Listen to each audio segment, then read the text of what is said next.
everybody, welcome back to some more Voice of Cards, the Isle Dragon Roars. There we go, we did it. First try. Last where we left off, we've finished off the map, got it all unlocked for chapter 3, and we've now gotten into Unionville, as supposedly a village where monsters and humans inhabit peacefully. Either way, if that's true or not, I'm very suspicious.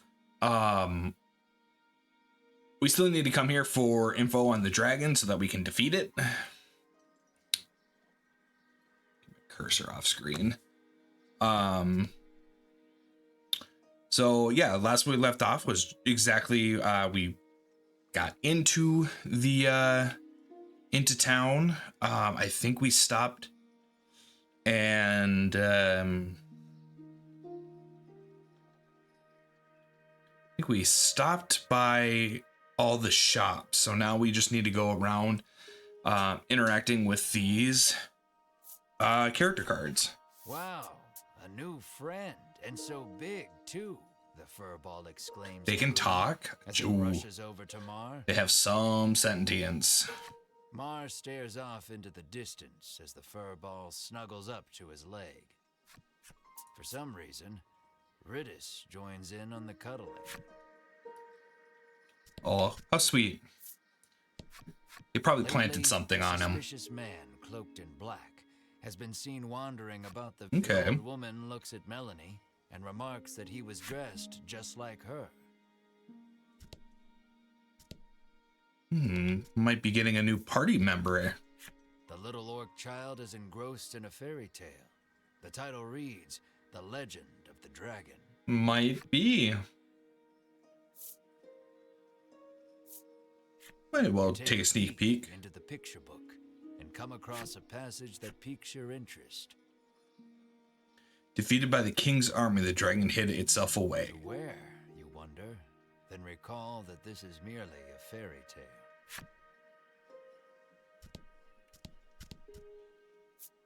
Usually in these games, a little bit of the like fairy tales tend to be true. On the finest foods. Just little parts of it. The man says he wishes he too could have such a lavish meal just once in his life. His deep desire for delicacies only growing with time. And we got the average man. Secondary story unlocked finally. Characters. Ooh.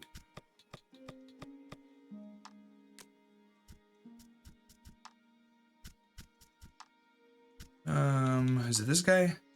Not a day passed that he doesn't wear his hair or arrange his clothes just the way she liked. She was the prettiest girl in the village, and one day he was sure she'd notice him. For long, the village was full of men who dressed the same and wore their hair the exact same way. She ceased to be able to tell any of them apart. Is this the plain girl, or probably a character we haven't found yet?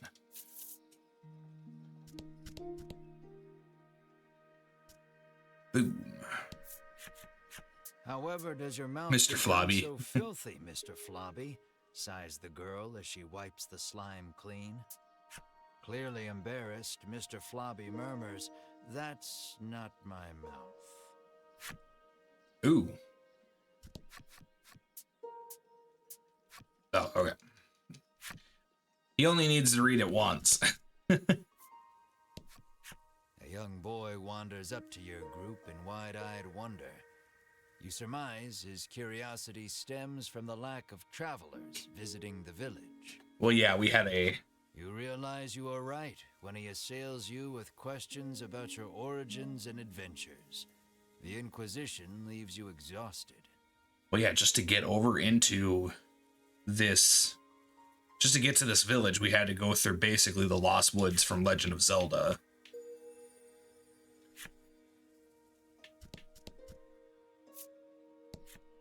The little goblin sulks as he gazes upon the withering Like flowers. Ocarina and all. Desperately to take. He looks at you with Or I should tears say in the his flute. eyes, silently begging you for help.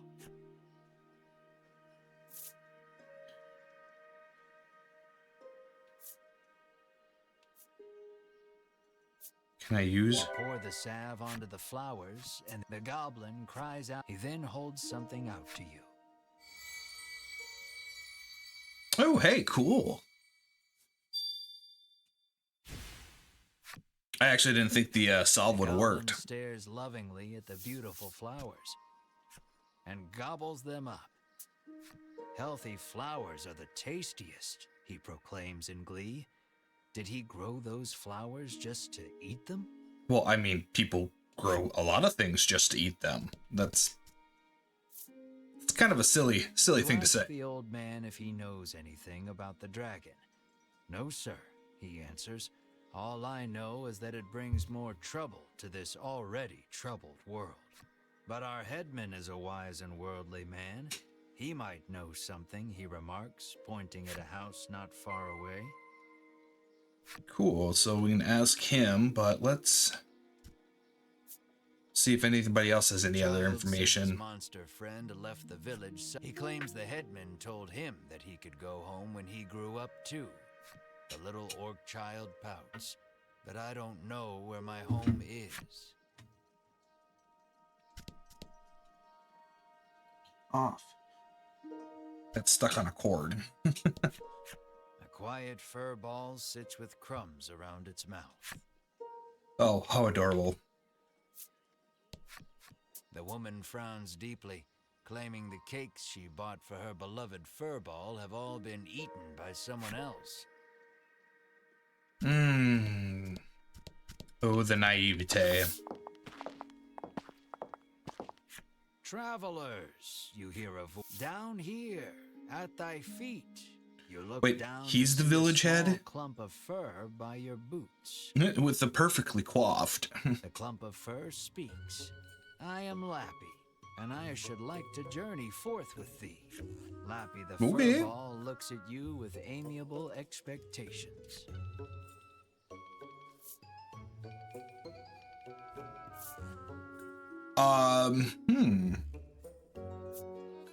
How would Ash respond? Why do you want to join us? You ask candidly. I heard a voice calling my name, so I must find to whom it belongs, he answers with a faraway gaze.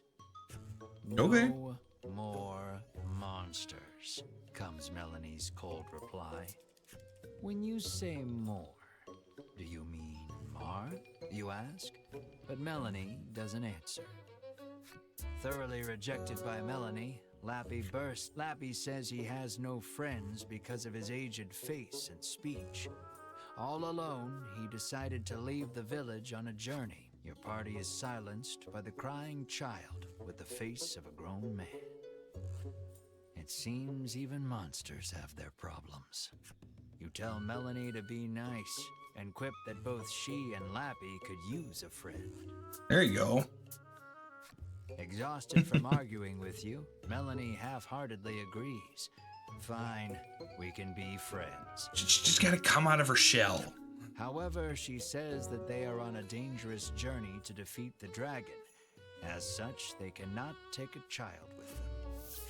Lappy leaps up and hugs her in his excitement. He has arms? Thou hast made me so happy. Till next time, Melanie says. Though she thought all monsters to be evil, Melanie feels that the ones here are different. I thought he just bounced around. Finally, a friend. Melanie, you fool. This is Unionville, a hive of scum and villainy. He's gonna use your friendship as a way to hex you.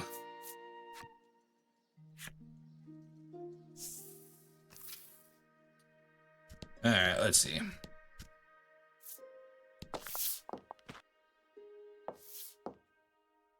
Jeez, that crazed eyes. Speak, the man suddenly introduces himself as the village headman. He laughs, then shamelessly praises his own village as being wondrous and peaceful. And who are you? He asks. How will we answer? I mean, After explaining that you are on a quest to defeat the dragon, the headman invites you to rest your feet a bit in his village. He says that he had heard rumors of the dragon when he traveled the world. You must be tired from your journey. Have a seat. I will have my chef prepare a feast, the headman says, then claps his hands twice to summon a stewardess.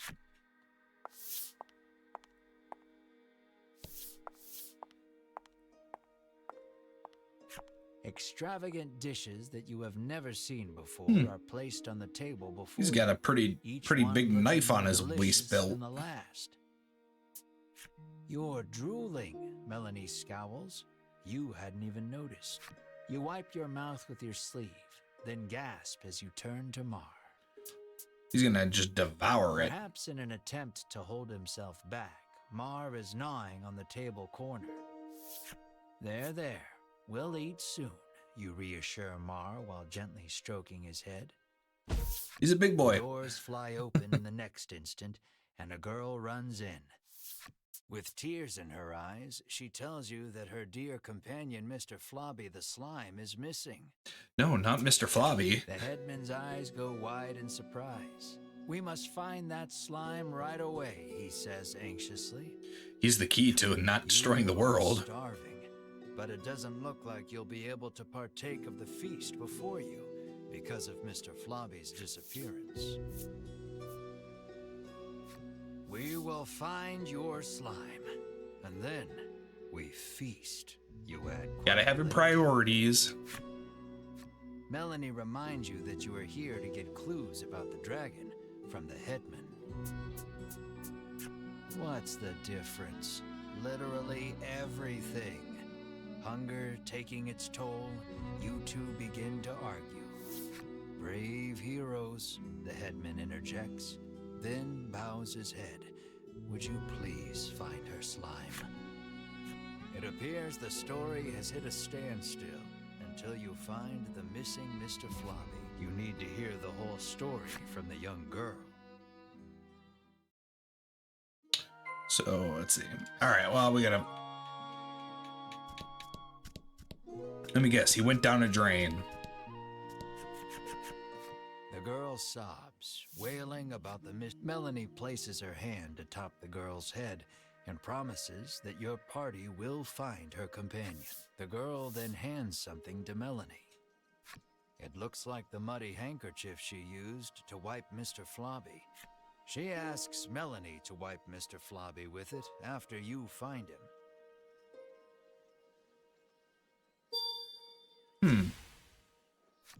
Regardless, Nope.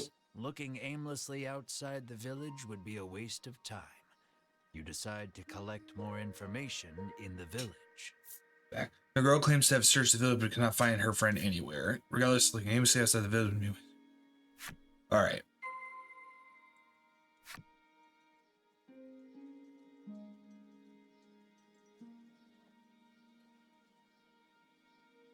Oh, let's see here. Let's try.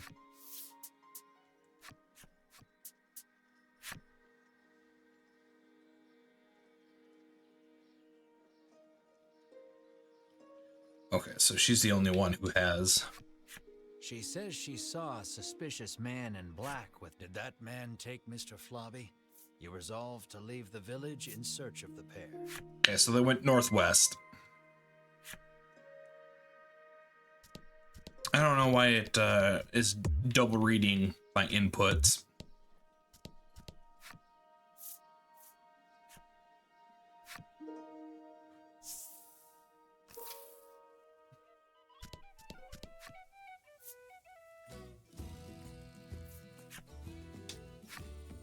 Everybody knows Mr. Flobby's a prophet of a dark eldritch deity, a slime deity. The dimly lit shrine. Yeah.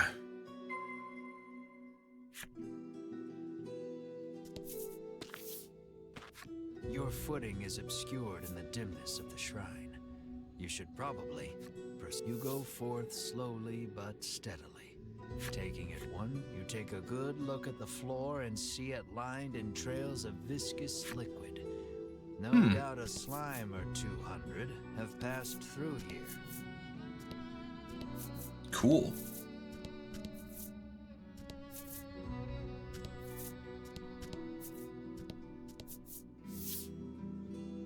It looks like poor Mr. Flobby is being held captive by the mystery man. Hand over that slime, you shout to the man in the dark. You speak as if I kidnapped him, he remarks, curtly turning to face you. When your eyes finally adjust to the surrounding darkness, you realize the man's clothes look eerily similar to Melanie's. Melanie's mouth falls open in surprise. Oh no. It seems the man has noticed Melanie as well. It looks like the two know each other. Brother, father, cousin, uncle? They are wearing matching the man outfits. says that he and Melanie came from the same village, where this was their native dress. Latex? The man's Nah, it's just probably just black, leathery cloth. You know almost nothing about Melanie's past. Yes. You ask Melanie about her hometown, but she holds her tongue. With forbidden magic, our clan has ensured the dragon, he begins, when Melanie cuts in. She rattles on about the man, telling you that he is Vince, a lunatic obsessed with the dragon. Vince resentfully claims that he is searching for the noble dragon to protect it. You ran away from home with your tail between your legs, he ridicules. Well, that's gonna be a problem. We need that reward money. Enraged, Melanie lunges at Vince. You have so many questions, but realize that the most pressing matter is getting Mr. Flobby back. Just careful, he won't go down easy.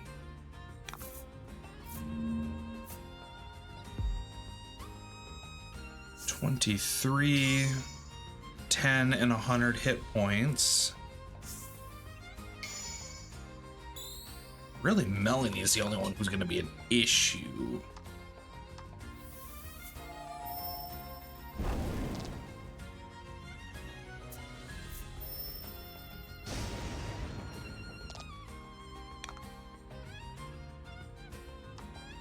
Do a basic slash here, because what I want to do is get Mar to use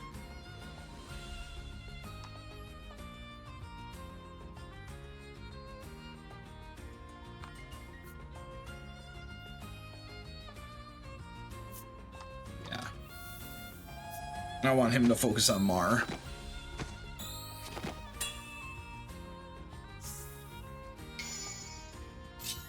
Ooh, nice.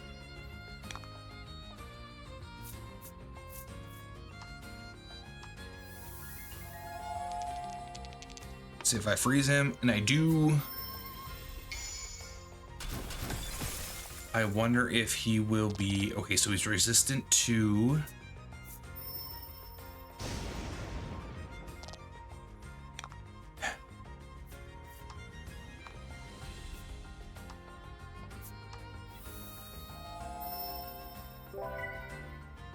I don't know why he didn't get frozen there. Oh, that's right. Right here. He's resistant to it, so. Hoogie! 1.5, so 36.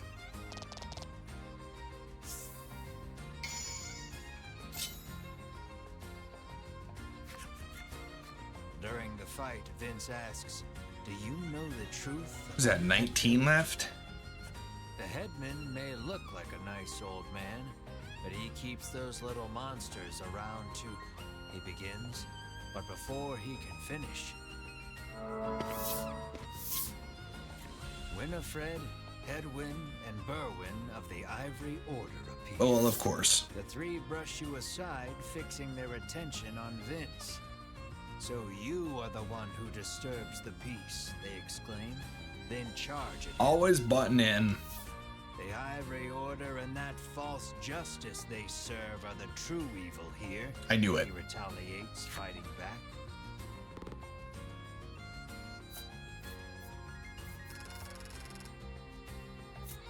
Ooh, 1500? Decent level. Wish he got more speed. Wish he got more speed. Deal bolt damage, inflict parasite. Ooh, okay. Seeing the two parties occupied with each other, you realize this is your chance to grab Mr. Flobby. What if I do this? Vince is on equal footing with the three from the Order. You realize, engrossed in their battle, the combatants pay you no mind. Interesting. Well, great. I feel like I got toyed with. Perhaps wary of humans, Mr. Flobby dashes out when you draw near.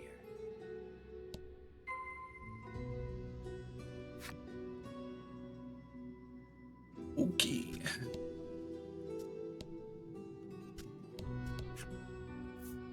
Yes.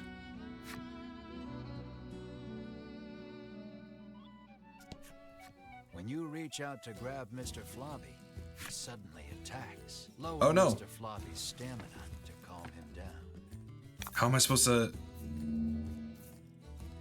Is it like a health thing? It's a boss. Oh.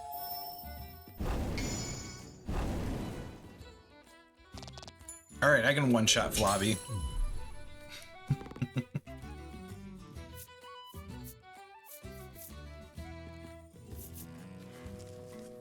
Okay, well, I get a bunch of experience. Exhausted from the fight, the raging mist, but it seems he hasn't yet come to his senses. He finds something to help return Mr. Flobby to normal. There's a handkerchief. You wipe Mr. Flobby's mouth with the handkerchief you received from the girl. Then you hear a quiet voice speak. "That's not my mouth," Mr. Flobby murmurs bashfully. It looks like the girl's familiar scent on the handkerchief returned him to normal. Having regained his senses, Mr. Flobby heads back. You place the increasingly sticky handkerchief in your bag. I don't want to know.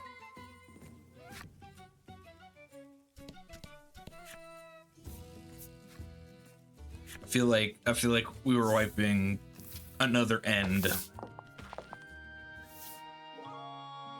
Lappy approaches and tells you that Mr. Flobby has returned.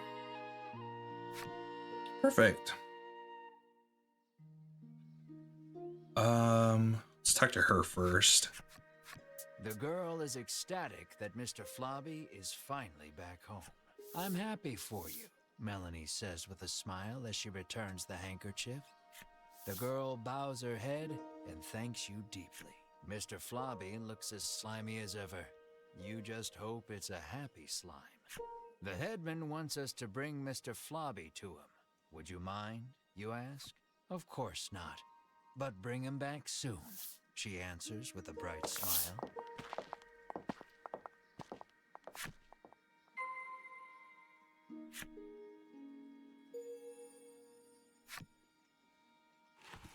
Mr. Flobby was a character? Oop, that's equipment. And he gets a card? Interesting. Vince, though they share Vince's magical might far outstrips Meliane, he is now the dragon's stalwart companion, is ever wary of the Ivory Order. Let's see, traveling gourmand in his younger days, the headman has long been fond of monsters, so much so he found a Unville where I bet you he's cooking the monsters.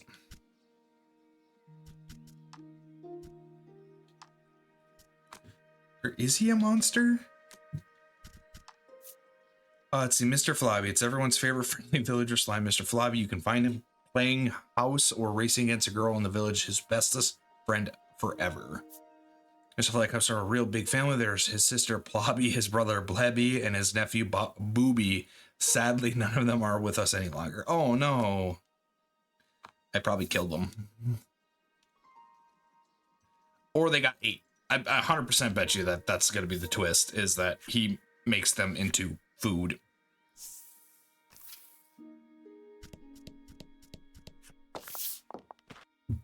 I am so happy to see you safe and sound, the headman exclaims, giving Mr. Flobby a hug. You explain everything that happened. including the incident with Vince and the Ivory Order. He expresses his relief that the Order will be taking care of the criminal. He then thanks you for your hard work and instructs his stewardess to prepare dinner for your party.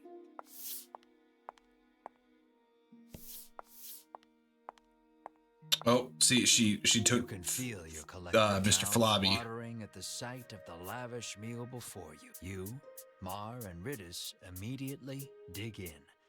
You aren't sure where you find a moment to breathe among all. Please, eat to your heart's content, the headman insists. See, he's just got a crazed look about him. Once your belly is full, you realize that Room for dessert? The headman asks, offering you a plate of slimy. The color strikes you as familiar, and the stickiness sends a shiver down your spine.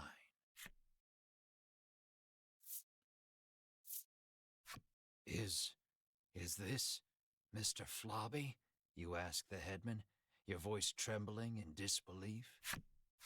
The headman looks at you with a plain expression, one that holds no malice. Is that a problem? Yeah, see, I knew it. Back. This dish is a masterpiece, he remarks with a light-hearted chuckle as he gazes at the jelly. And I have you brave heroes to thank for it.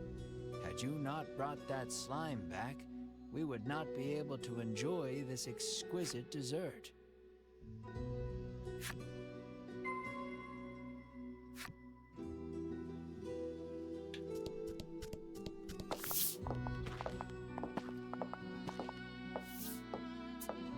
You move to leave, but the headman, I try to get my meat while it's still young and tender, but at least your pet is very plump. Oh no, he's talking about Mar. I knew it. He was going to attack us. He points at Mar and asks, would you consider leaving that creature here with me? Mar isn't for sale. Never, you refuse flatly, not bothering to hide your discomfort. Think about it, he entreats. And then you grab the headman by his lapels, hands trembling in fury.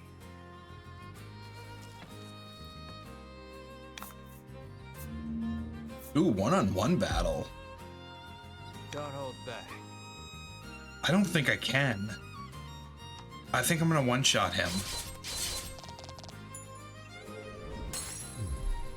Oh no, his lapel.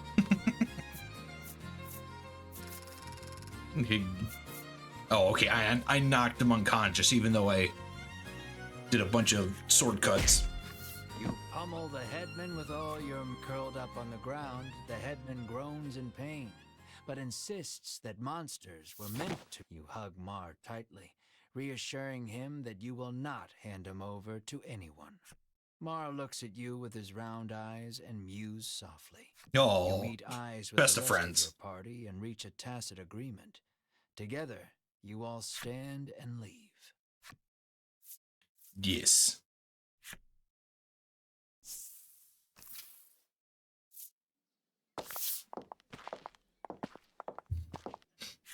As you are about to leave the headman's house, though, the old man suddenly charges at you from behind.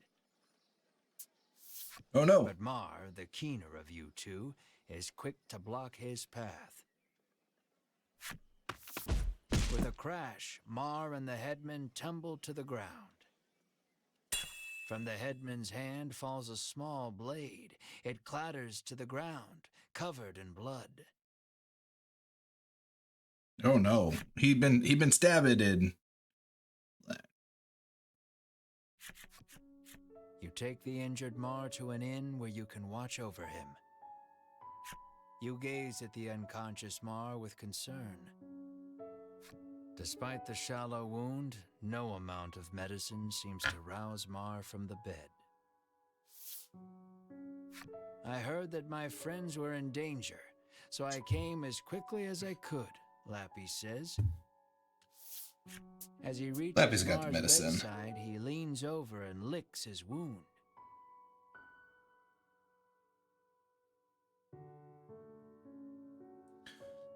Come on, that's how it gets This infected. is what you call an extract, he shouts.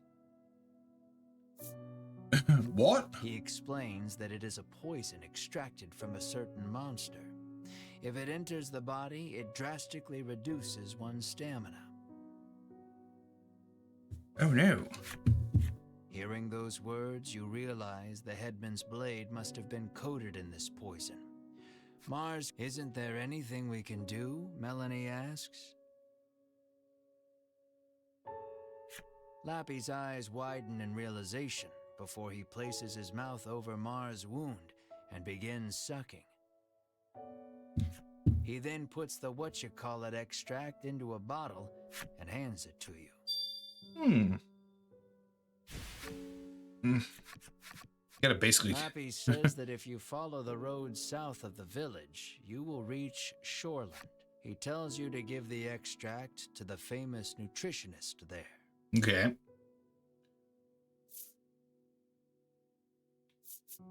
You got it. Realizing that you are at fault for this, you don't hesitate to undertake. See, this is Ash's redemption. I guess not really a redemption arc, but like. But this is strange.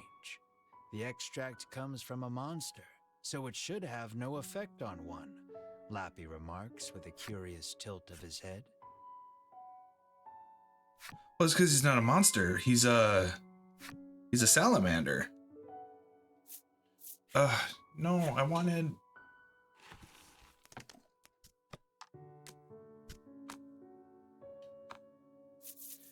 All right. Well, as soon as I get Mar back.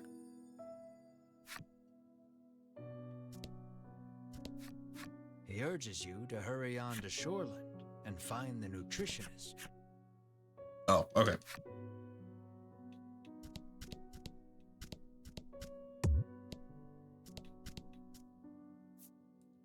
Who are you? I thought a beast of that size would eat us out of house and home, she remarks, no doubt talking about Mar.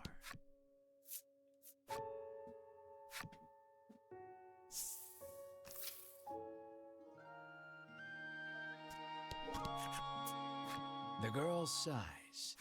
Mr. Flobby, you're alive. This is Mr. Globby, Mr. Flobby's cousin. Oh no. Mr. Globby. The girl sighs. You're dirty again, she says, wiping Mr. Flobby's cousin, Mr. Globby.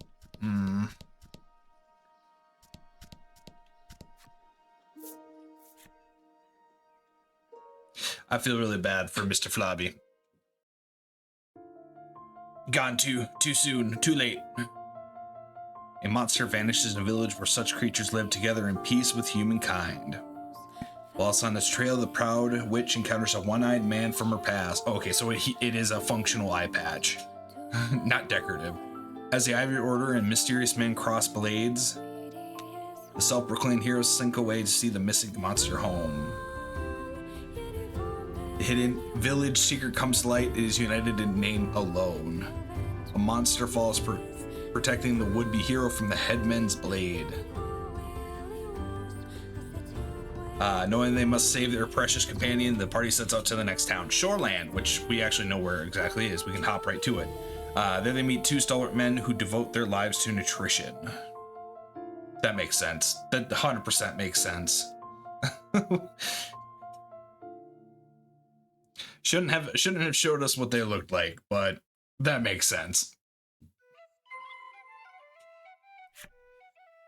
All right, well, that was chapter 3. We're gonna scroll all the way down. Can we see what's in the Barren Harbor? Okay, so that's probably how we get back to Advent.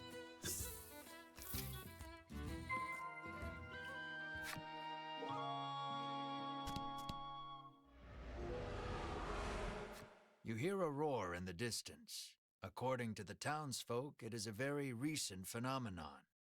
Rumor in the village has it that it might be the dragon.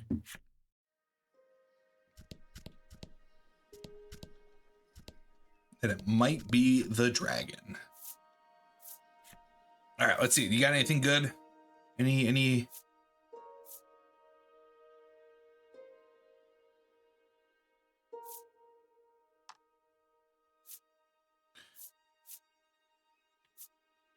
Deep Talons, Air Splitter.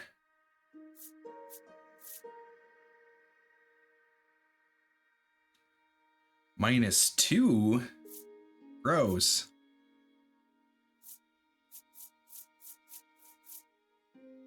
He would be just as fast as Mar. But I can't. I'm going to buy the Deep Talons to have on hand.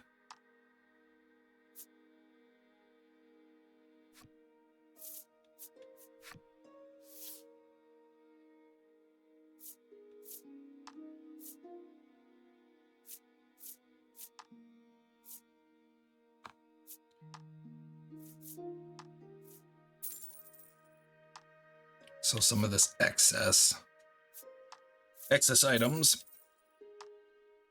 Let's see, how many Inspire elixirs? I don't think I need more than 3.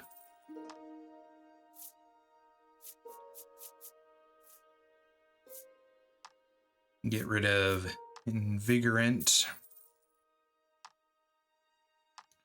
There's at least a certain point in time where, like, certain games I feel like just don't need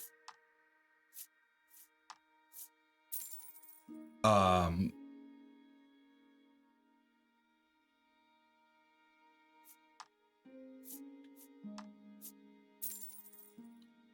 haven't had the need of a torch yet for a while, so I'll sell all but 2.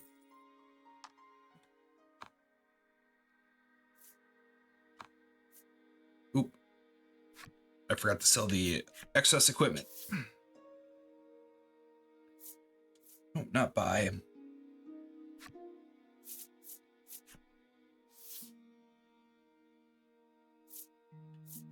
Equipment.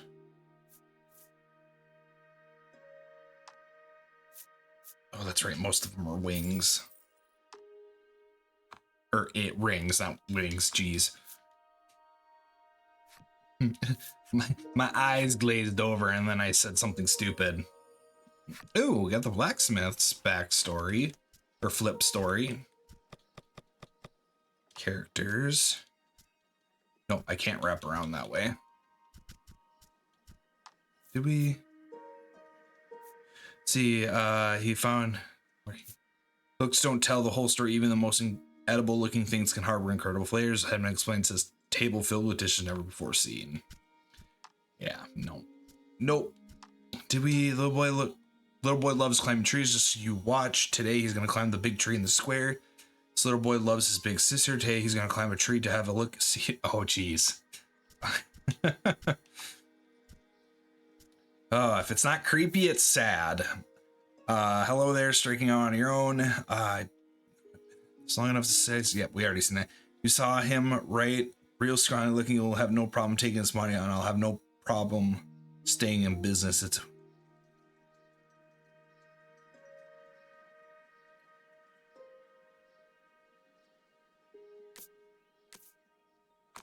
okay.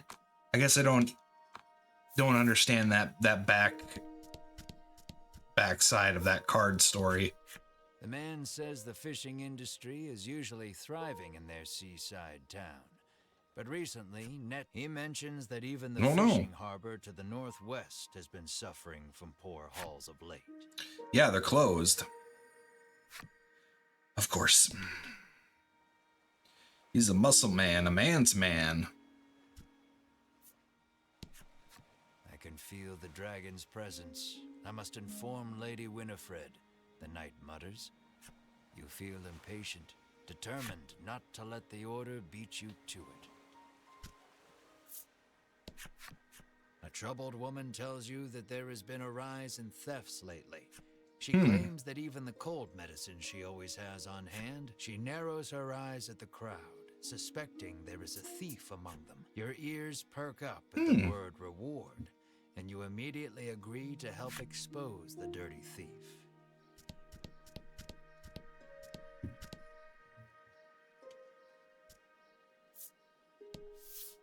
You approach a woman sneaking around in a corner of town.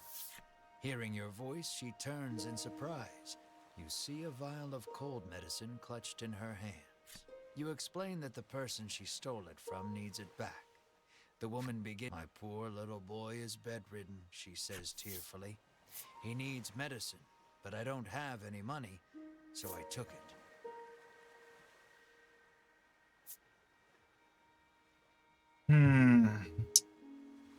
See, this is the issue, is that, yeah, we got the name, the character, but it's not our characters. Our character's kind of a dick. But he's got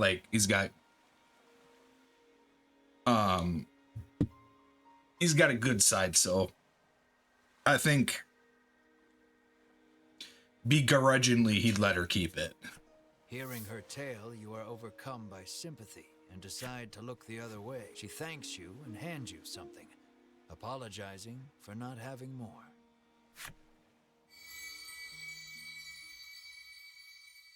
Ooh, card number 6 already.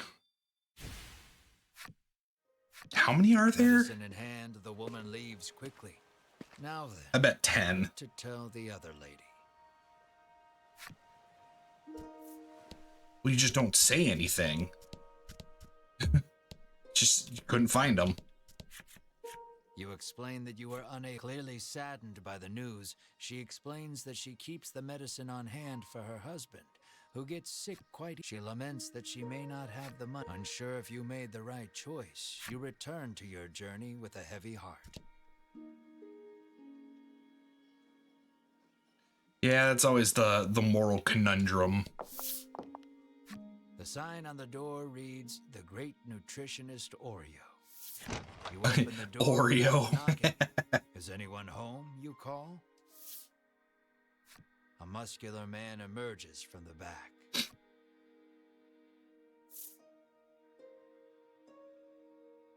It's just look at the tone physique. Musculature seems to put him in high spirits. I mean, dude is ripped.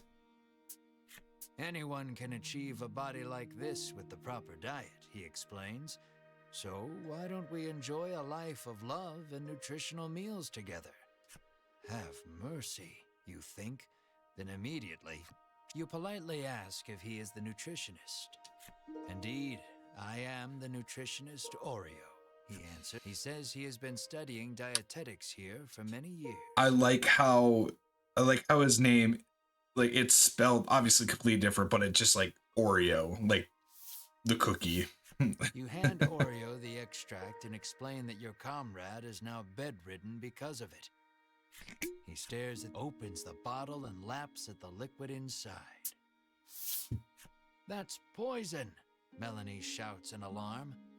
The man insists that he'll be fine with his expertise of nutrition, and insists that knowledge is power, as if that will help somehow. Regardless, it seems he managed to grasp the composition of the poison with that lick, and starts concocting a nutritional supplement to counter it. However, he says he needs a spry fish, which has been difficult to catch lately. Interesting. He needs a special fish to make the necessary supplement. How do you catch He one? explains that you can catch one in the surrounding sea. Ridis confidently interjects. She shows you a page from her ancient tome, which explains the ecology of the fish in detail. Well, that's helpful. Book comes in handy from time to time, Meliane remarks in surprise. To be 100% honest, why doesn't Meliane have a Oreo magic ancient gasps book like as if that? remembering something. He says that his son went out fishing, and with a bit of... It sounds like his son is fishing on the wharf. You decide to go find him. Oh, already? I wasn't expecting to fulfill any of the main characters' flip side. She carries a book she has read many, many times before, and is never happier than when she has the time to let its pages carry her away on its soaring visions of the future. Oops.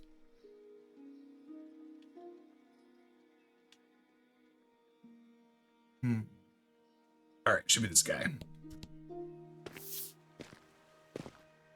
You see a young man with his line in the water and call out to him. He turns around and flexes, shouting out suddenly, Power is power. You stare, Yes. enchanted by his bulging musculature. There is no doubt in your mind that this is Oreo's son. He asks if you have business with him. Yes, we do. Just play it up. His musculature seems to have put him in high spirits. Anyone can achieve a body like this with the proper exercise, he explains. So why don't we cast our needless garments aside and train together? Have mercy, you think? Then immediately, though you are pretty sure of the answer, you ask the young man if he is the nutritionist's son. That I am, he answers. He introduces himself as Bruno and says he is learning to be a nutritionist like his father. A noble goal. Yourself, expressing to him that you are a hero on a journey and require a spry fish to save your ill comrade. Is he going to be a companion? To sparkle the moment you utter the word hero, and he becomes engrossed in your tale. He might become a companion. More or less grasping the situation, he regrets to inform you that he has not caught any spry fish yet. He says that a monster has settled near their town, and its thundering roars have scared most of the fish away. You know Oreo needs a spry fish to make that supplement.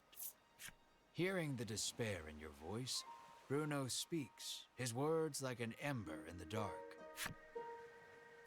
He tells you that there is a harbor near town where fishermen gather. Yep, we've been there. You can find the fish. You thank him for the information, then head to the harbor with your comrades. Just as you are about to leave, Bruno offers to escort you there. Is it a reward you're after? You are about to ask. But Meliane smacks you on the head before you can voice it and allows him to come along. Cool, another party member.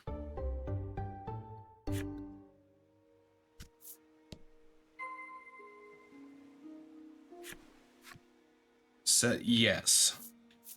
This is probably a little bit more physically tankier. Because, geez, level 9. All right, what do we got going on? Chop, attack herb. Oh, he's got buffs for days. Okay, perfect. Well, one might say that he's got buffs for days because he is buff. Very terrible. Terribly sorry.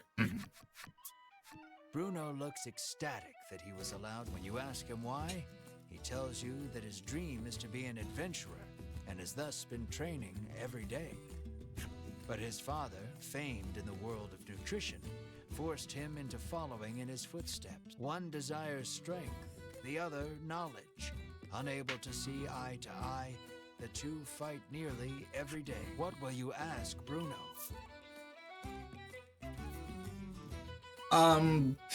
Yeah, keep it simple. Bruno about his sword arm, saying you are something of a swordsman yourself. Bruno replies that he specializes in hand-to-hand combat. Then what the hell is in your portrait in your... Apparently, he only carries around a sword to look like an adventurer.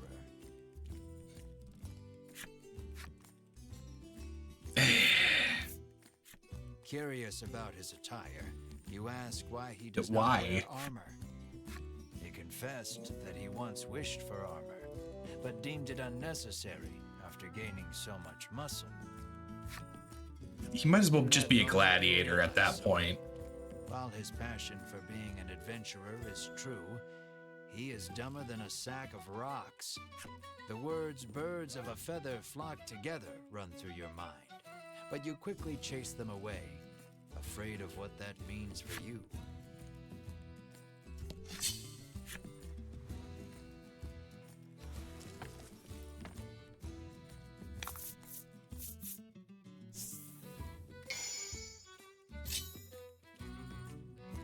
Let's do this.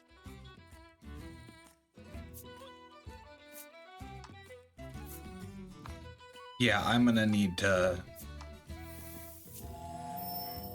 I'm gonna see if... I'm gonna have to see if that has a way to... She's got such a low...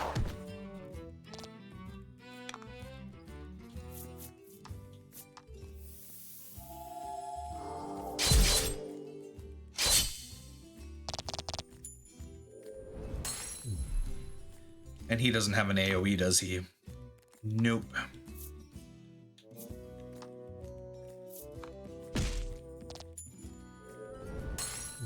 I gotta see what kind of equipment he can get.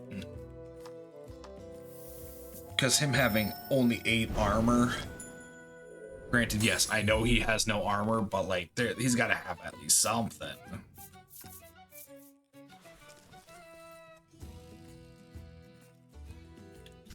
Actually gonna... Because I think I sold...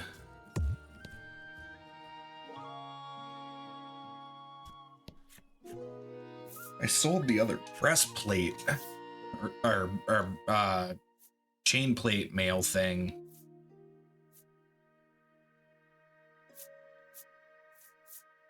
See, okay, he can wear armor. And he starts off with those gloves. Perfect. Okay, how can I just, I need 113 more gold.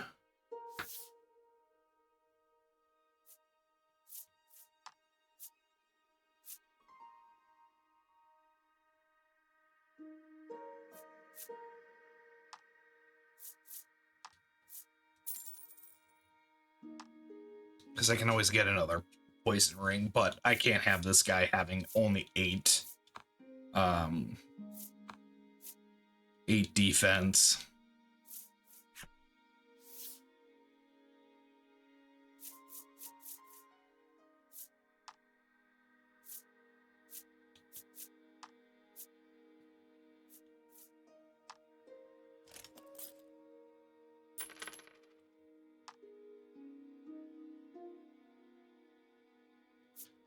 Okay, so he has just as much defense, minus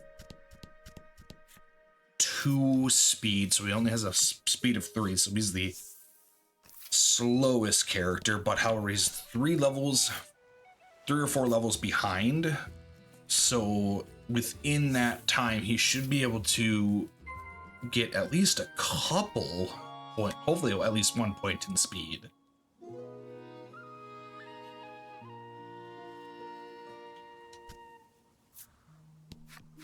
He has been fishing for several days, having decided not to return home empty-handed.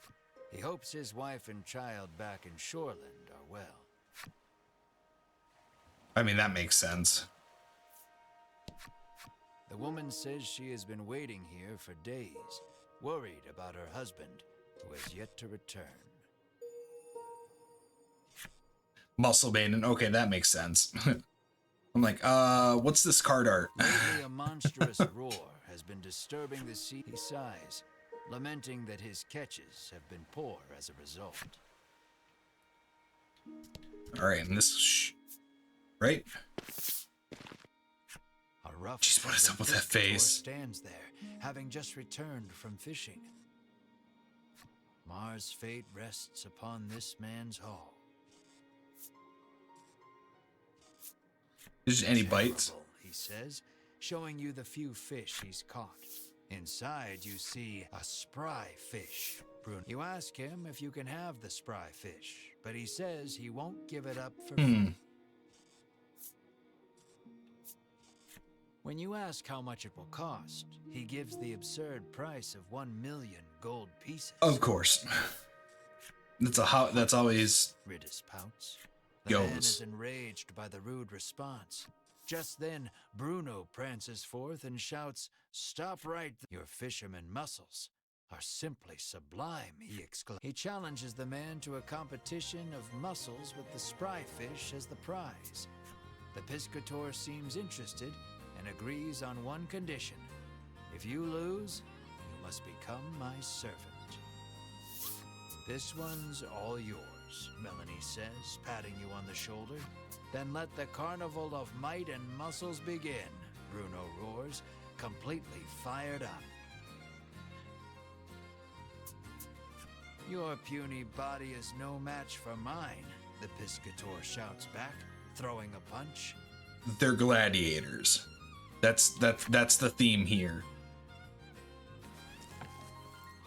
The main people are gladiators. Oh. Oh no.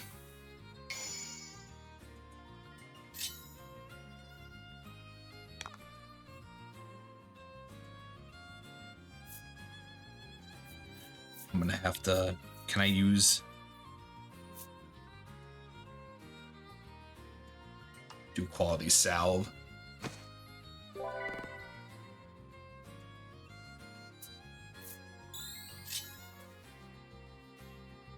Add 5? Ooh, gross.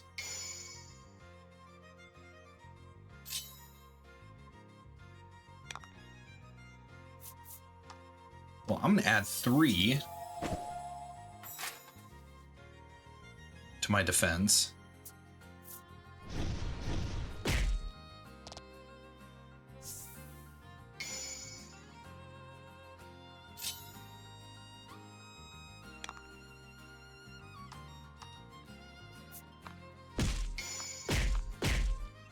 Ooh, nice crit. Great.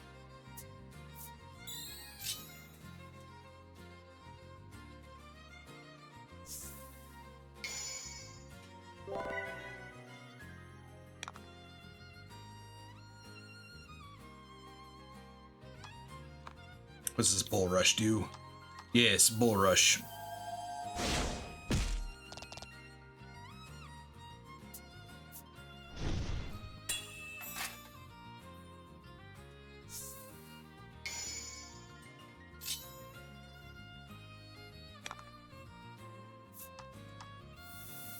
Okay, so if I do this right, it's basically, if he goes defense, I go attack. I just don't like how he has that haymaker ability. That's just...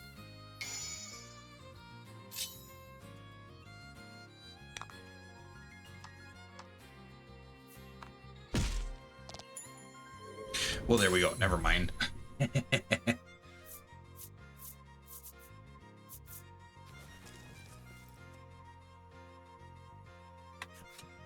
His victory sealed, Bruno strikes a glorious pose. Witness the power of power.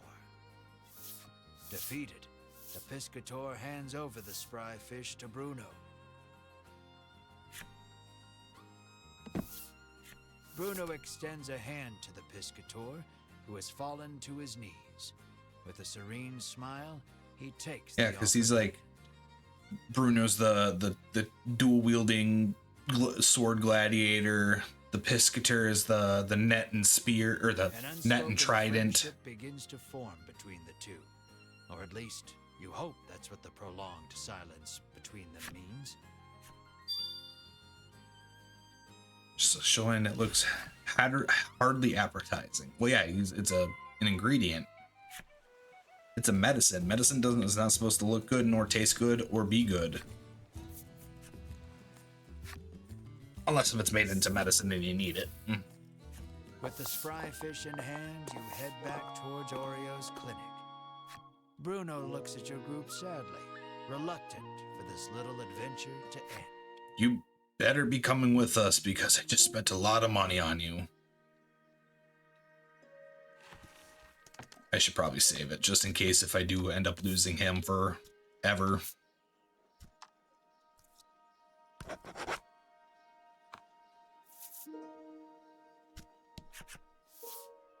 You hand the fish to Oreo and ask him to make you the supplement. Give me a moment, he says, then takes the fish and heads into the back.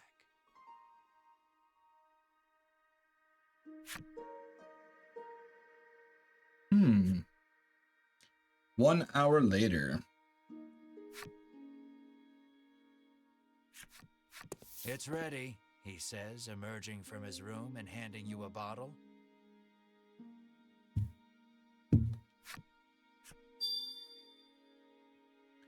Energy concentrate. Earnest homemade supplement is nutrition and flushed out monster poison. Perfect. You hope this will get Mar back on his feet. You need to get back to Unionville on the double. But before that...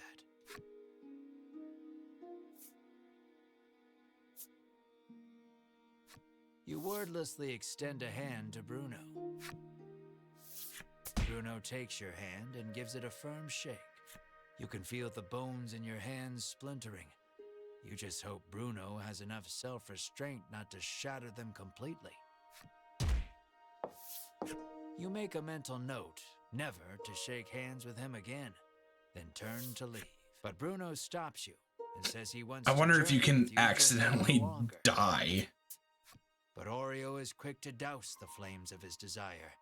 You will stay here and study, he commands. Then you leave me no choice. Bruno's expression reads as he raises both hands behind his head and squats at hyper speed. Because why not? I want to show this power to the world, Bruno proclaims to his father. You have much to learn, my son, Oreo retorts as he starts sidestepping at breakneck speed. Only the sound of their labored breathing and bodies moving resonates through the otherwise silent room.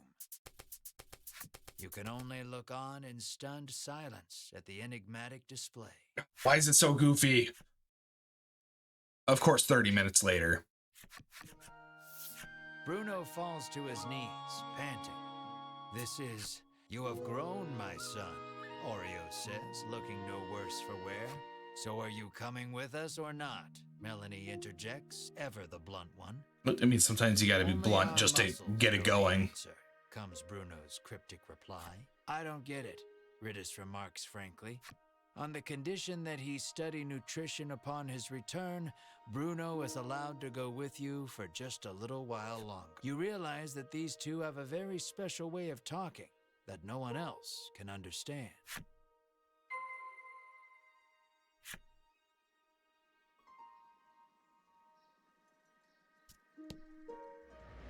It's giving me, Hearing yet another roar in the distance, you realize you need to get the supplement to Mar so you can investigate the sound together.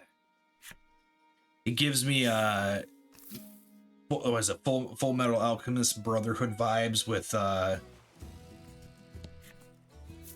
don't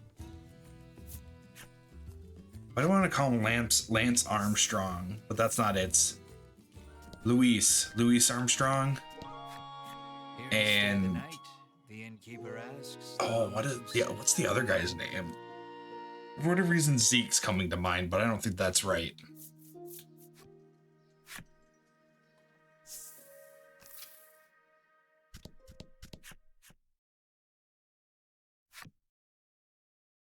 Oh, he's just a growing boy.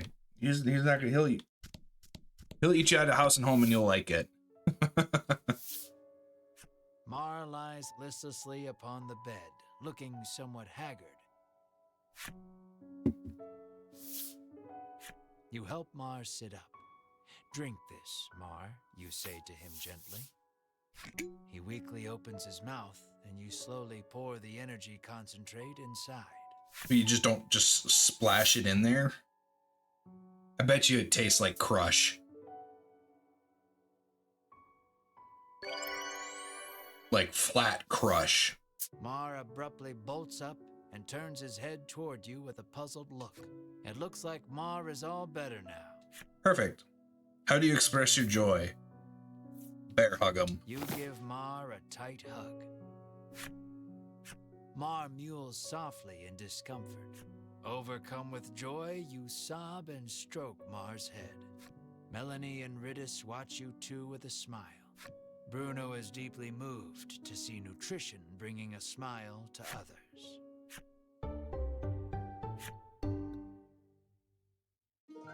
With this, you can finally put the happenings of that strange village behind you. You decide to take Bruno back to Shoreland, then continue your search for the dragon.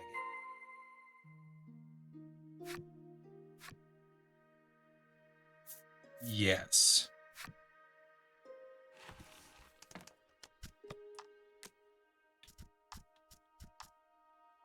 Do that.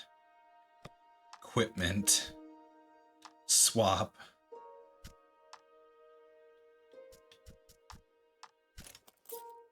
Make him have empty armor. Switch to main party.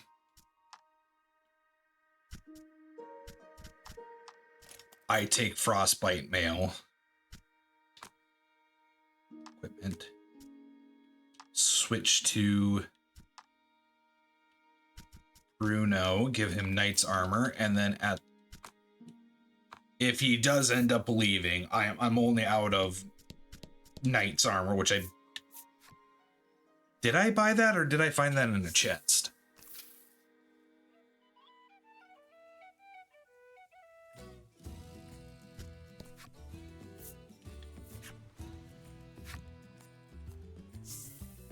I like how now that I found everything, I can just like hop between. Right, the nutritionist. Is there anybody else I can talk to? Nope, no new people to talk to. Perfect. That's how I like it. You arrive at Bruno's house. Though he seems to want to adventure a little more, he reluctantly enters his house. You ask Oreo if he knows anything about the monster behind that mighty roar. He says that the creature nests atop a tower not far from town. With that, your next destination. I thought that was a lighthouse. Here, you will part ways with these two. But you owe a great. Bruno looks at you, his eyes begging you to let him come along. What will you say? Let us defeat the dragon together, you say to him. You are sure his power and knowledge will come in handy against the beast. And you realize with a grin, he will be so happy just to come along that he will not want a share of the reward. No, Bruno is happy he can continue the journey, but Oreo stops him before he can get. You must stay here and study. Bruno explains that the journey thus far has taught him the splendor of nutrition, and he now wishes to travel the world to deepen his knowledge. Ooh, good ploy. That's definitely a good ploy. Hearing his son out, Oreo suddenly removes his glasses. And in the blink of an eye, the flesh of Bruno's cheeks, pectorals, and abdomen descends. And Bruno is lifted off his feet with a dull roar. Your eyes go wide at Oreo's assault, which was too fast for your eyes to catch. Knowledge of nutrition can help save lives, but also strike down. Wow, nutrition is incredible, Ridis marvels, not putting too much thought into the events before her. Knowledge. He just Ken of the North Starred him. You tremble, never wanting to make an enemy of Oreo. That fox's eyes was open. I bet you it just sleeps on him. It's alive. It's not actually like a fur thing. Father, Bruno says from the ground, moved to tears by the strength of Oreo's knowledge. So it comes to pass that you journey to the tower with Bruno to find the roaring beast. Yeah. Yes, and yet another colorful character indeed. That's that seems to be a very prominent thing with JRPGs. In Shoreland, a strapping father and son dedicate themselves to nutrition. The father suppressing his son's, claiming knowledge is power. The son resists, claiming power is power. I mean, power is power. With the aid of both, their exhausted comrade springs back to life. After learning prominent information from the father,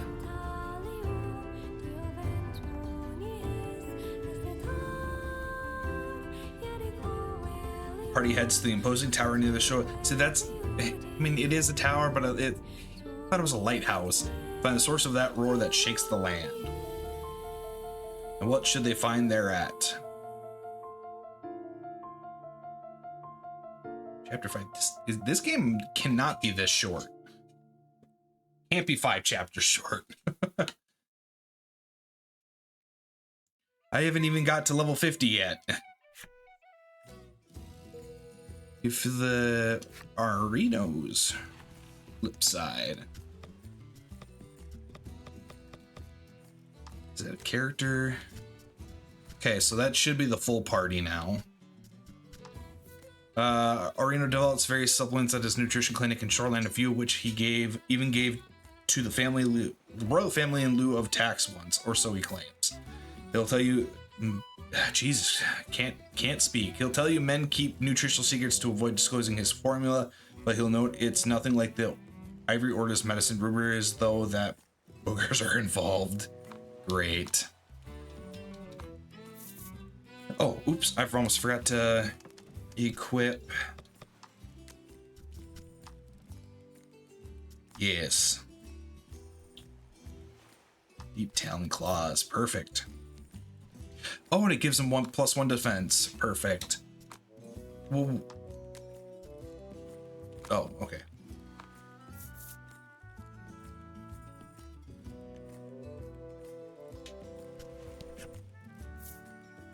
Yes, enter Musty Tower.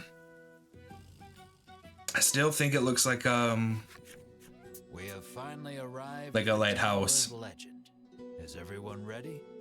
Bruno was the first to respond. But this is just an old lighthouse, he remarks, oblivious to your sudden embarrassment. Ridis snorts to herself, seeing you red in the face from jumping to conclusions.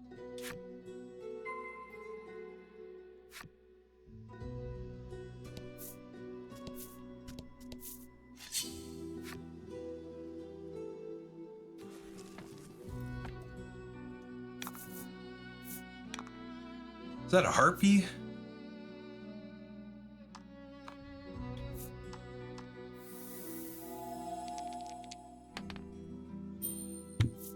It's probably weak to electric because it's a flying type. It's a bird person thing. Ooh, nice roll. Resist lightning. Interesting. You did great. So it must be weakness wind then.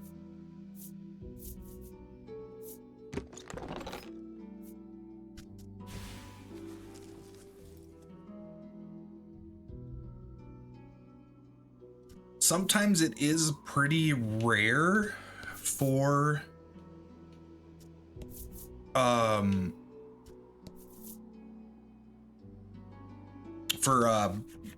bird enemies to be weak to wind elemental attacks, but Fortunately, it is out of her realm of expertise. it's not. Ridis rolls up her sleeves and shouts, "Open sesame." You swear you all watch in silence as the door stays shut. You snort to yourself, seeing Ridis red in the face.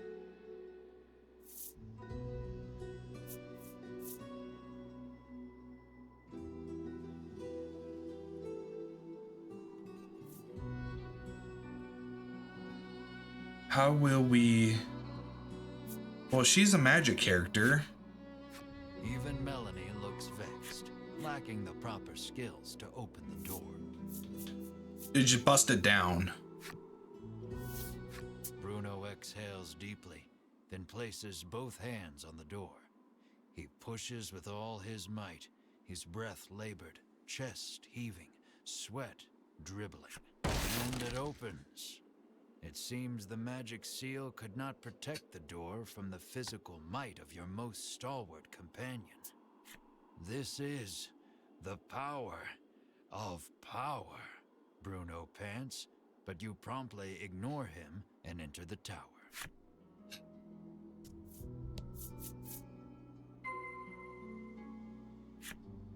Is the dragon here though? I don't think so. Yeah.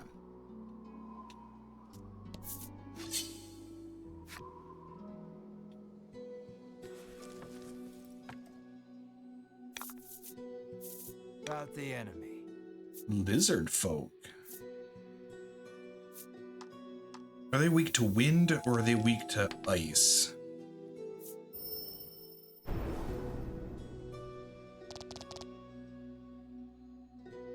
Okay, neutral to wind. I think it was lightning that they were weak to.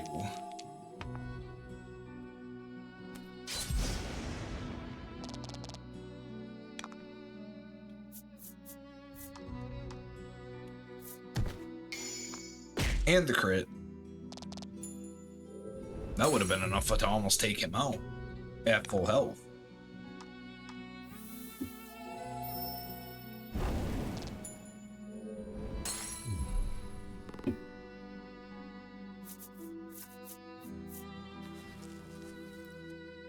So we got lizard folk and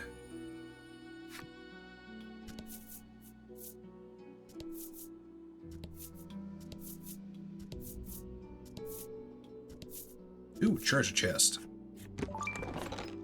Quality salve, I can get behind that.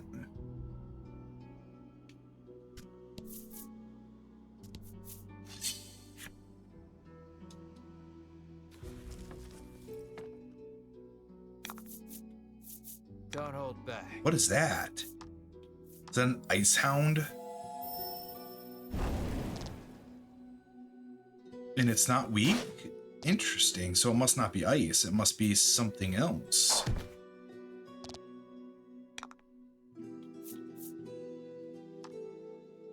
It'd be really cool if we could actually see the enemies' gems, because I think they get an unlimited amount of gems as long as it makes sense, but I don't know.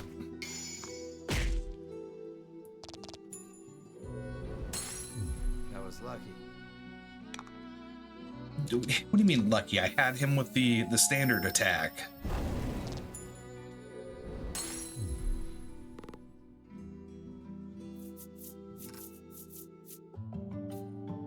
Ooh, nice level. One in everything but... At least one in everything but defense. Honestly, she doesn't really need speed. It's just nice to have, so that she's not getting outclassed. I would prefer attack and defense. Add 3 to water damage dealt by all allies. I don't have a water. And fight.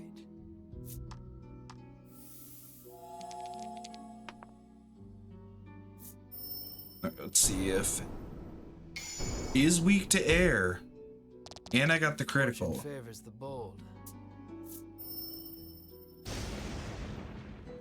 That's weird to see.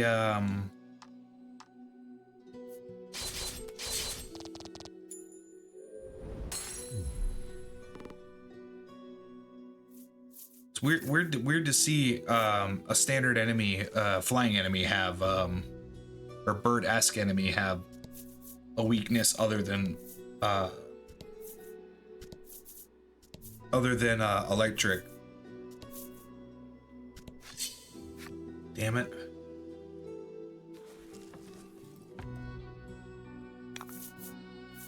Don't hold back.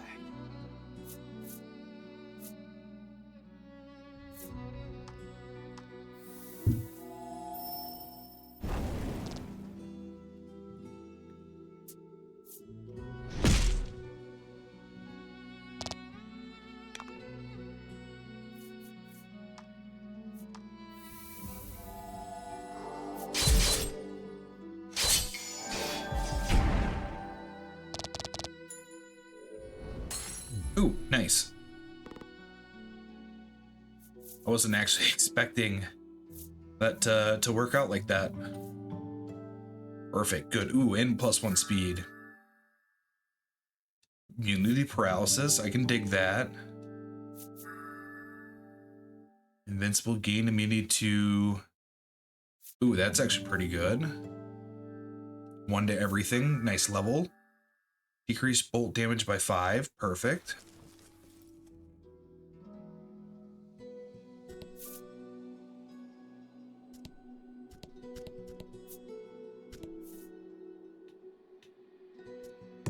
Oops.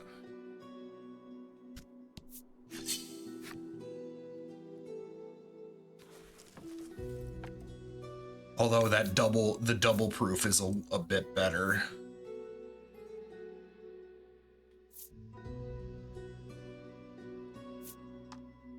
It's probably an electric thunder element area, so it's probably weak to air or wind, sorry. Neutral to wind.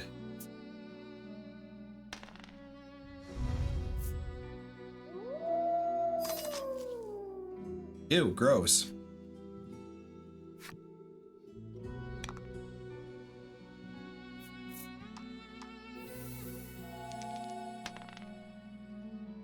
Yeah, he's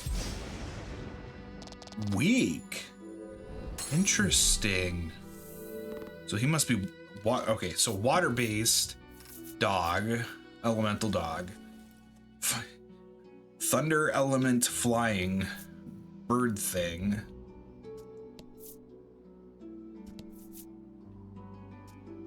Interesting.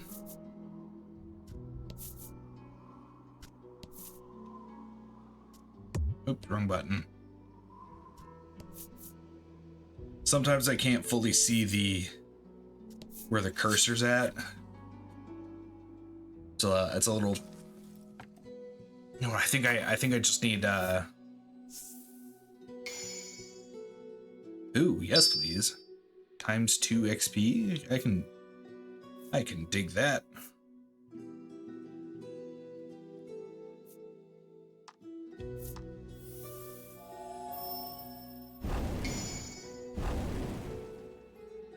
Okay, so it looks like Nice work. Meliane will need to get the wind. I'll get wind removed and then I'll swap it out for the thunderstorm.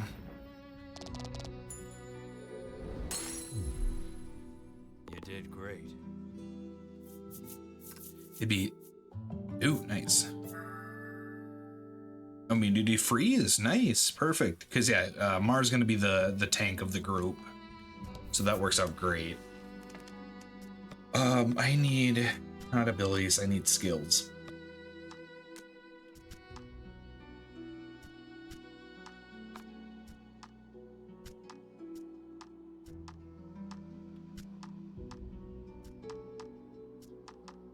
There we go.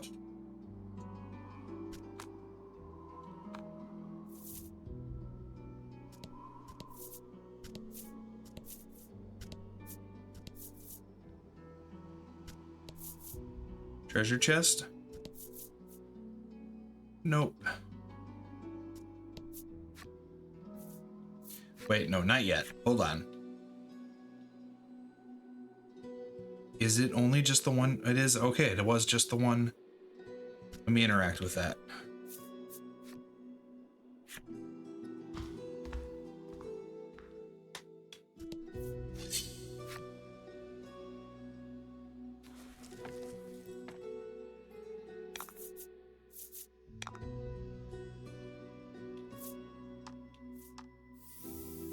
Why is a Trent here?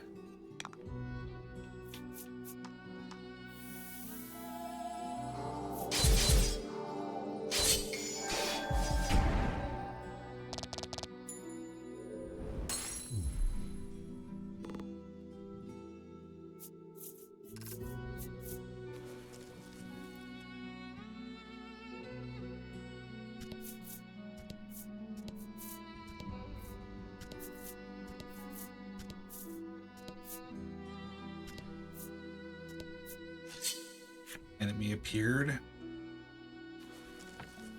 So that's the big. That's the big thing. Charge spell.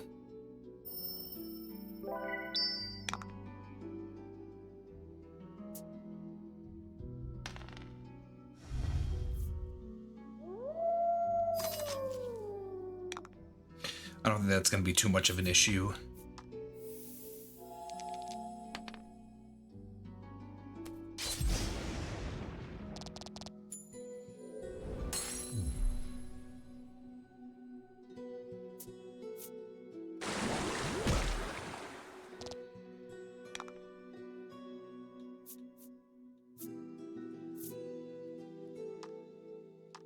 Why not? I want to see if there is a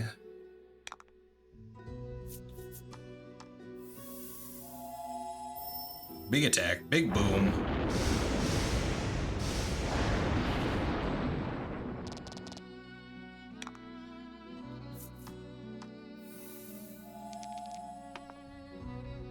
Oh, wow.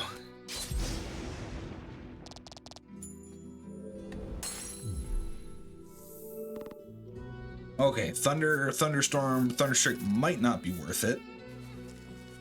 Might be worth it for a boss. Your footing suddenly crumbles, with no way of saving you once more from the bottom. Oh, it's one of these type of dungeons. That'll be great. So I gotta grab it from the down below.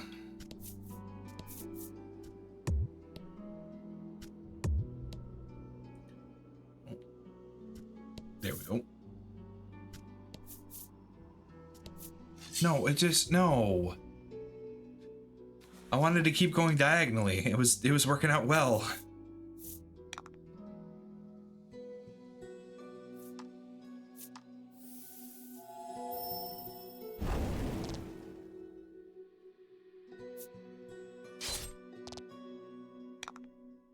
All right, spinning ring.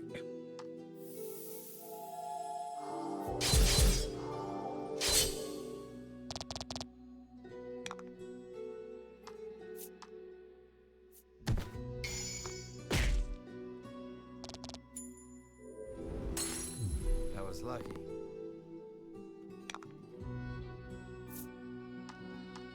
Then simple fire spell should do.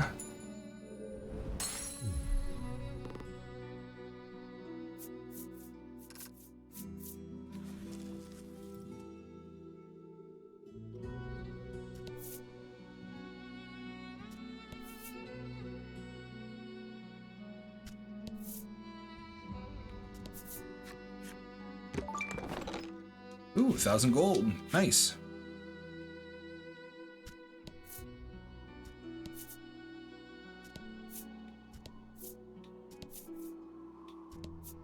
Can I, like, fall off if I go forward enough? Or is it just assumed that that's, like, empty tower space?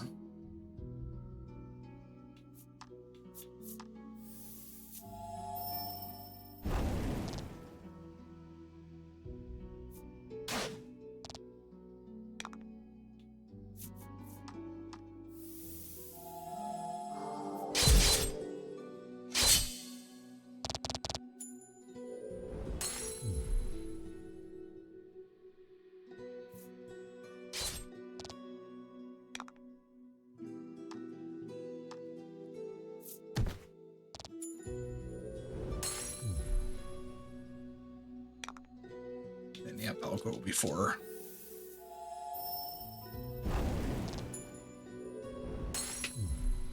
You did great.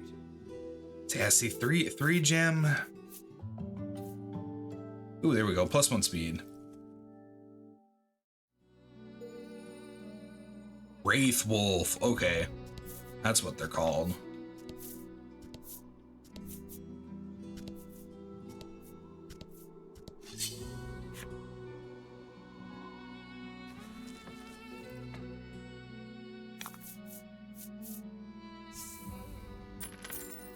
Gold earnings by 2. Okay, cool.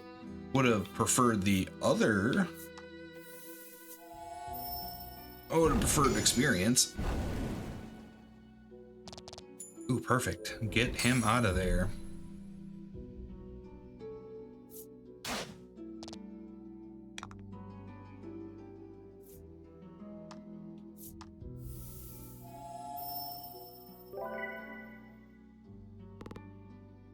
Rather heal.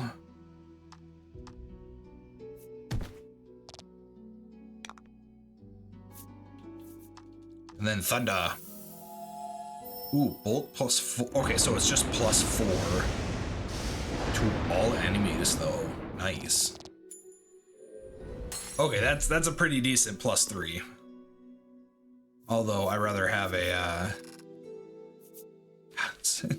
not good money though. All right, what's this? Curse Day ring.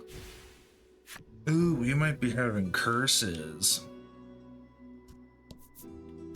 Or we might not. I haven't actually come across curses yet.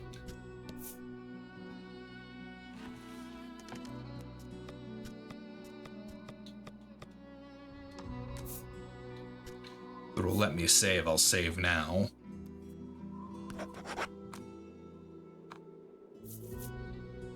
This guy looks like he means business. Foolish humans. Did you come here to consign the drops of salvation to oblivion? The monster sounds like he is saying something important, but you do not understand it in the slightest. No, but he looks cool though.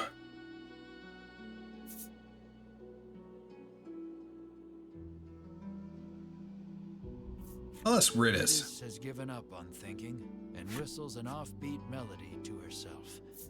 You have made a Oh, well, that's Meliane. so absorbed in thinking about the creature's word. While everyone is distracted, the monster attacks.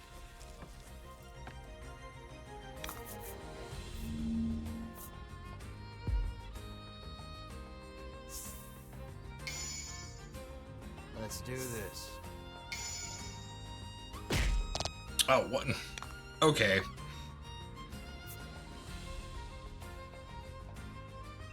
See, he's just lightning based, so I'm gonna charge for crystals.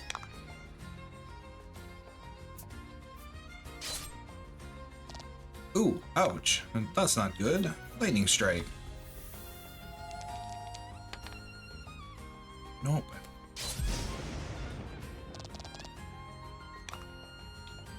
Let's see here. We're gonna regenerate on you.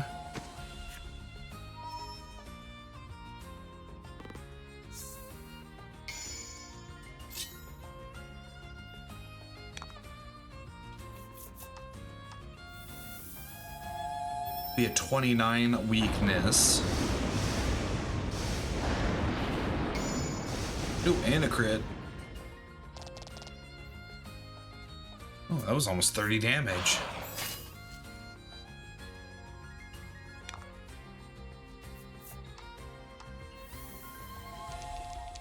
Come on, high dice roll. Nope.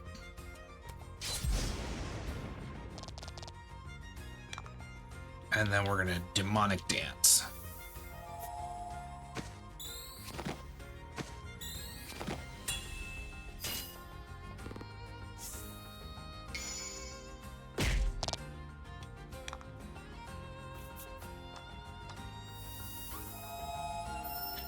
Not like that would have mattered, but in the event that he had more health. What? I don't get regen on him? Ah, well. Ooh, nice. Okay, she got a decent level. Double proof 2, nice. Oops, I clicked. Oop. Clicking through it too fast.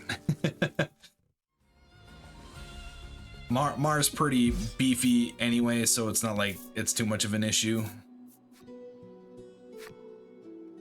How many floors are on this tower?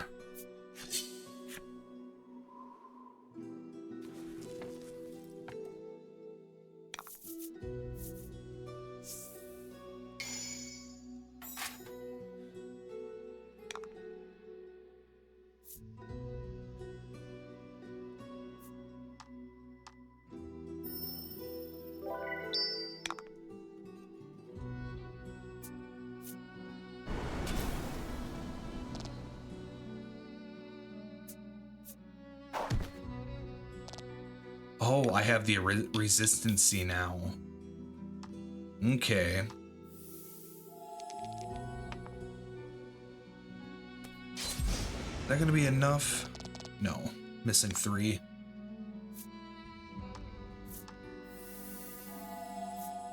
They're 9.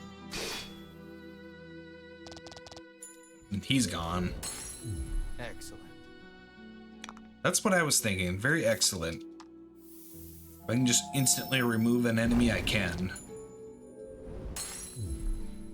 Okay, he got at least 1 to his health. And looks like 1 to attack, maybe. You lose your footing. Fucking, I knew it. I knew it. The charm.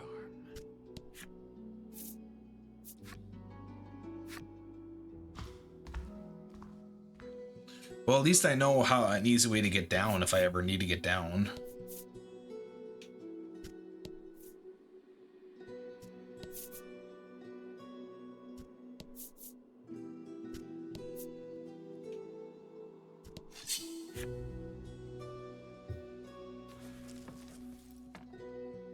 I'm just having a lot of issues with controls today. You know, I want to. I want to.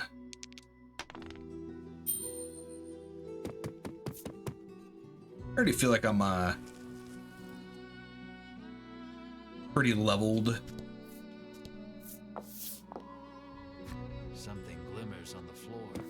Melanie, you are instantly upon the shining object. Melanie asks why you have such a fixation with money. That's a good We question. were poor, so you begin. Then remember, being serious isn't in your character. Leaving your past a mystery, you quickly throw aside the shiny piece of glass and move on. I mean, that makes sense. Okay. Hopefully there's like a treasure chest up here.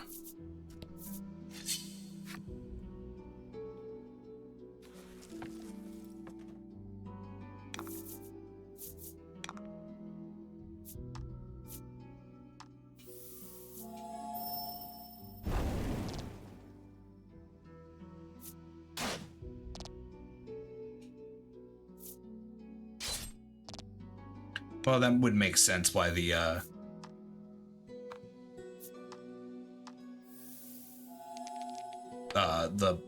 bone skeleton is faster than 2 out of the 3 party members.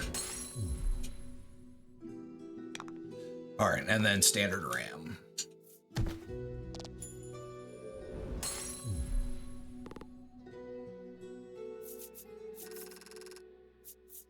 Decent experience.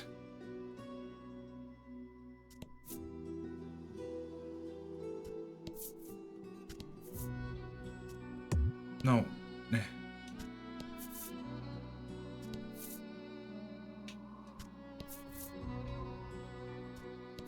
Oh, you can hear the wind.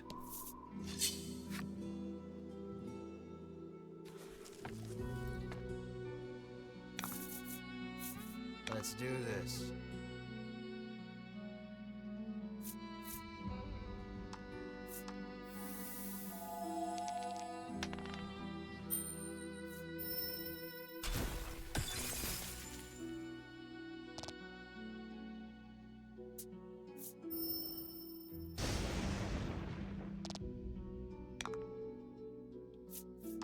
Yeah, we're to the point where they need to use abilities just to damage us, so.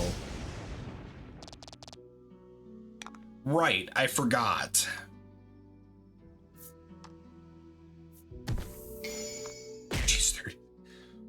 Jeez, 54 damage.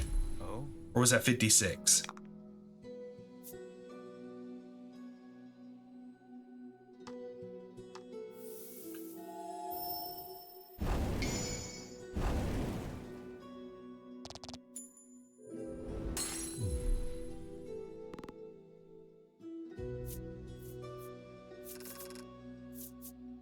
Some decent experience.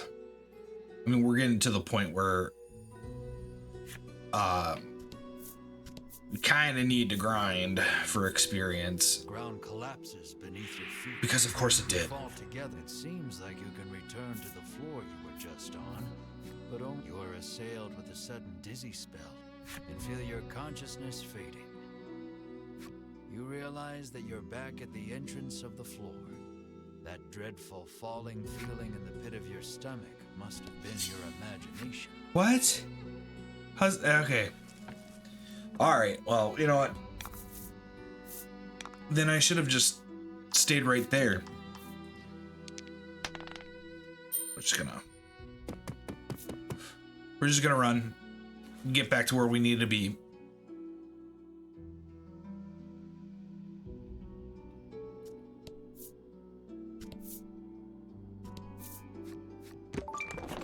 Numbstay. Nice.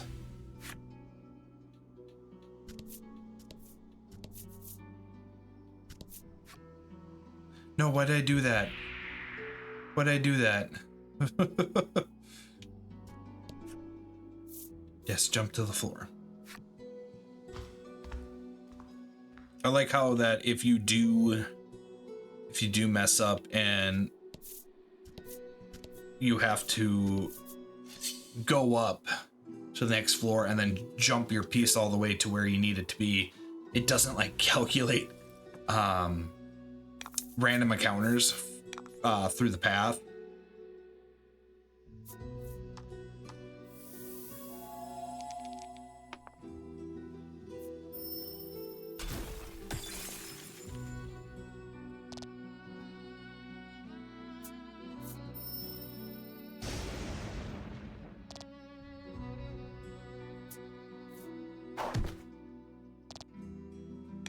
Wow, how rude.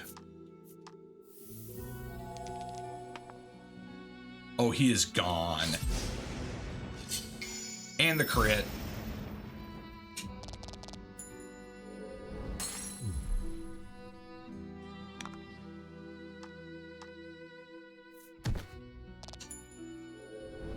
And then a solid ram. Congrats.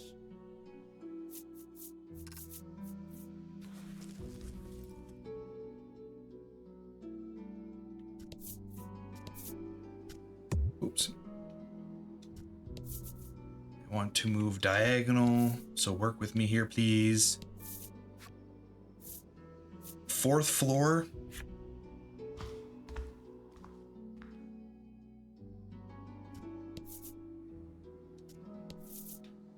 All right, I bet you the 5th floor is the top floor.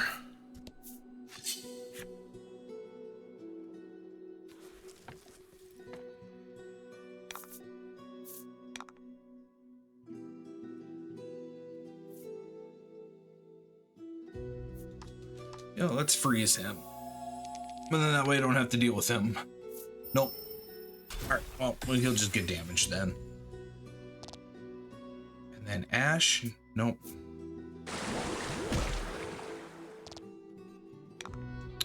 Ow.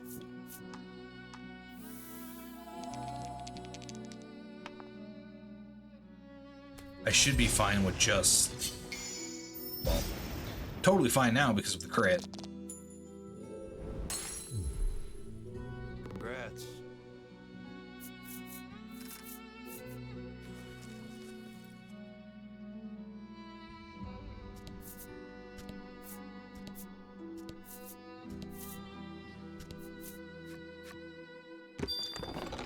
Ooh, magic uses key to open closed doors. It's simple, really. Wow. But it's a magic key.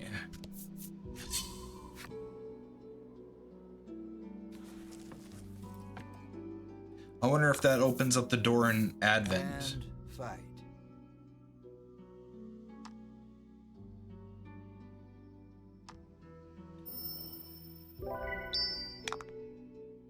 Spells. They're all gonna attack first. Okay, I was joking that they were all gonna attack first.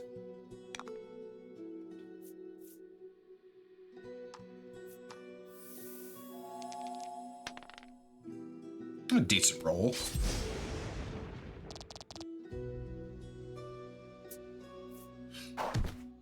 Okay, I must have a speed tie with the other guys. Cool, and then I can thunderstorm. Maybe I should have put emphasis on the other guy.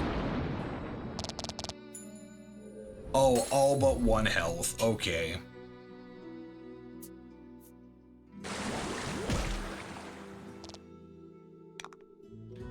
You know what? I'm gonna heal. Because then that should that'll put me at 35 at the end of the battle.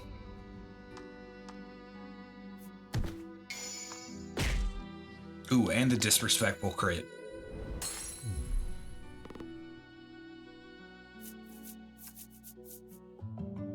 Oh, she leveled up.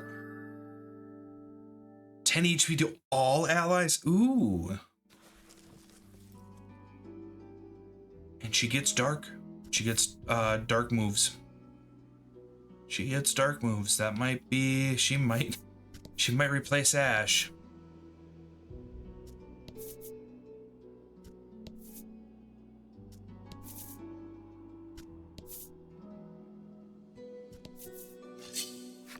Enemy appears. Oh, but Ash has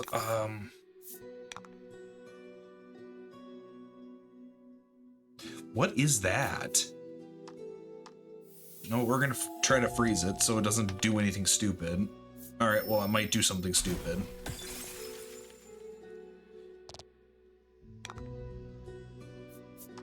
Well, it's a turtle with wings and is that a crown?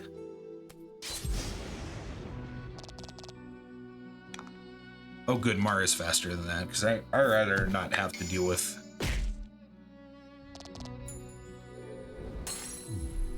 the turtle casting instant death on every party member. I don't need a Tonberry situation.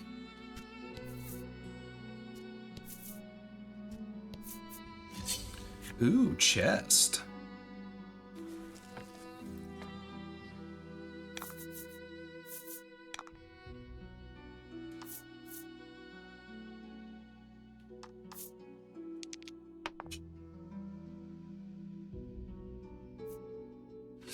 Oh no, they have us surrounded.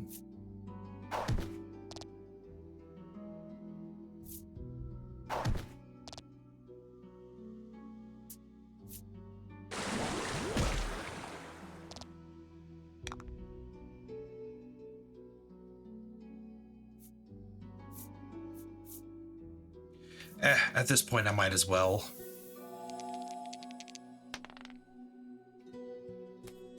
That was terrible. And no crit. Okay, well, it is what it is. What it is. All right, emphasis on him for the thunderstorm, because I think there is a damage bias. Or there's not. I don't know.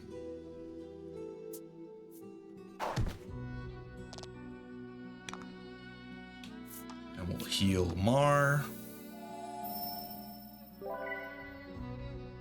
And then once Mar is healed, he will body slam the lizard man.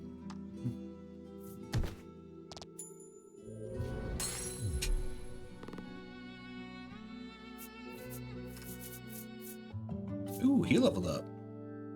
Ooh, and he got a nice level. Would be nicer if he got 1 in speed 2.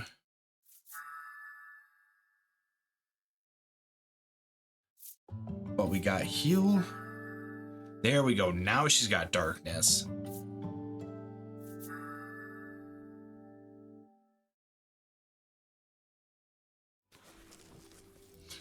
That's interesting.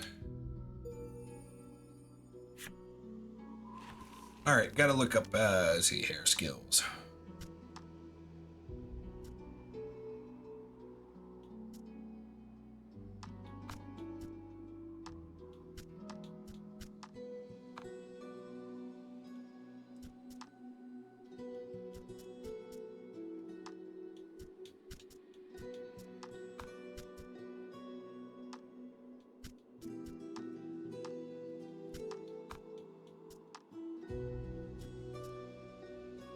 Oh, and that's just a straight 15. Interesting.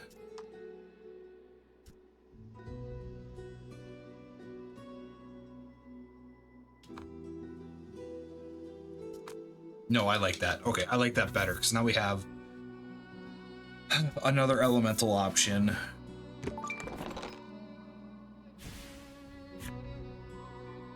don't think we've come across it. Well, then again, I haven't had anything that would... I haven't had anything that had dark... Oops. Alright. You savages know mercy. The dragon's heart and body have already been reduced to naught. It sounds like he is saying something profound, but you do not understand it in the slightest. Bruno. Bruno silently compares his muscles against the monster's, then grins proudly to himself, the obvious victor. Meliane? He considers the words, but cannot seem to concentrate, with the oppressive heat radiating from Bruno's sweltering pose. You feel your eye twitch, realizing that your comrades may be the death of you. While everyone is distracted, the monster attacks. Of course. Of course it attacks. It is an ogre, though.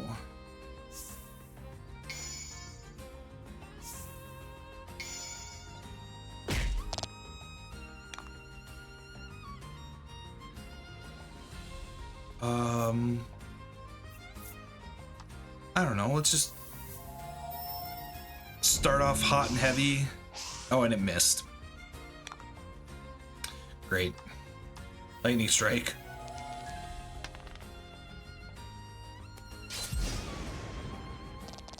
Okay, not.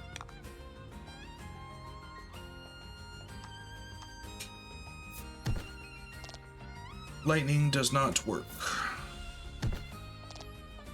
Yes, attack him.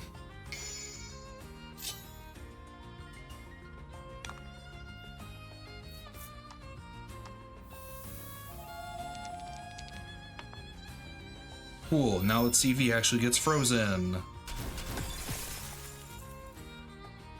No, he resists it.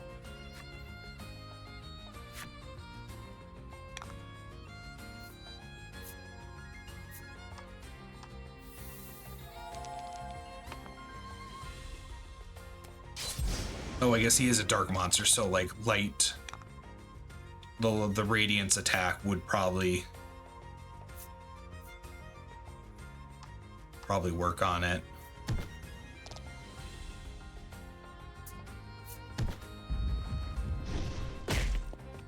Ow.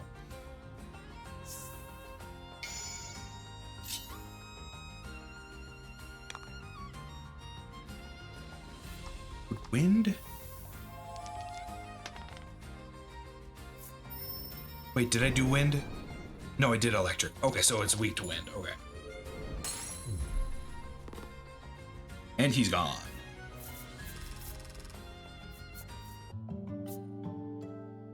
Ooh, +1 speed. Ooh.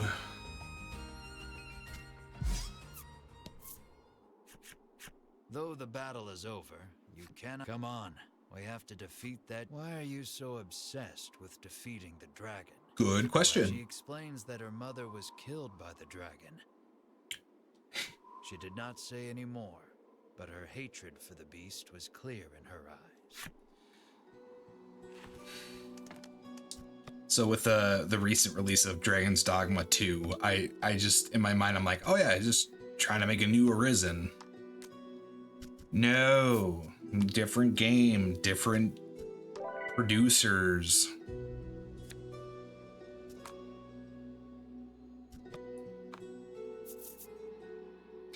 I've been playing a lot of it as like my, like I'll have like a non-stream game and then like a game that I stream, and Dragon's Dogma 2 is my my game that I play when I'm not streaming.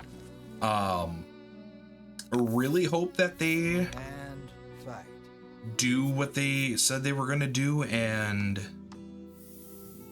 incorporate a start new game option, because I was just gonna test it out to see if it ran good on my computer, because there's been a lot of performance issues that I've been hearing about, and so I was just like, well, can I even run this, or am I one of the few people who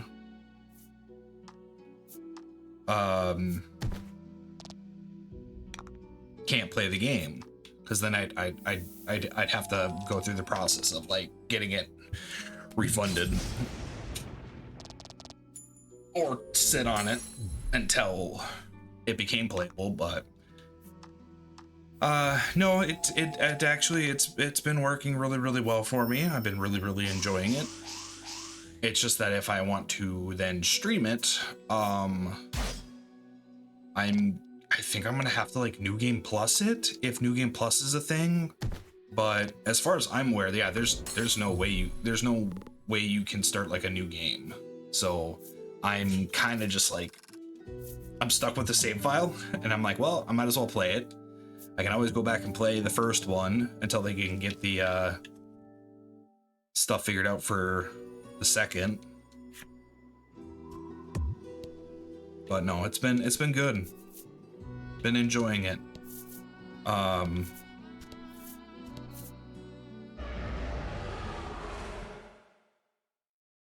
cutscene. Hear the roar again.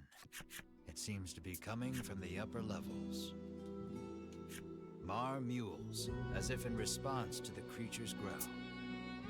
Enamored by the adorable noise, you pet Mar on the head. You're obsessed, Melanie remarks snidely, but looks at you two as if wanting to pet Mar too.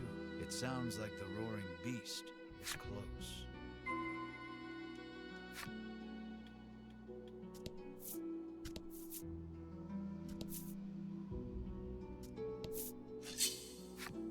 More enemies, huh?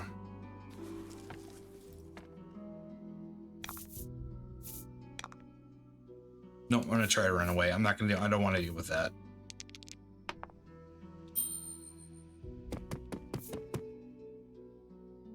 I have the Harpies secondary story back, the FeKard story, so I don't need to fight them anymore, unless if I want the experience.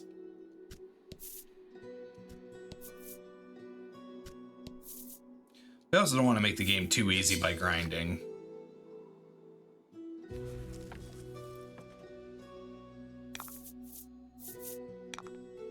What the hell are you? Oh, he's darkness.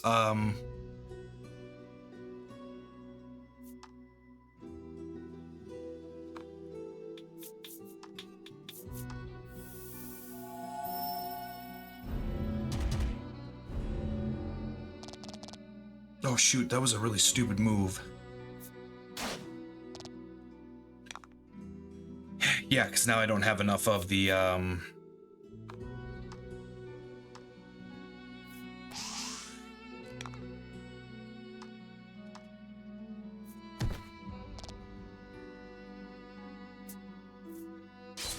deal 2 times damage? Ooh, icky.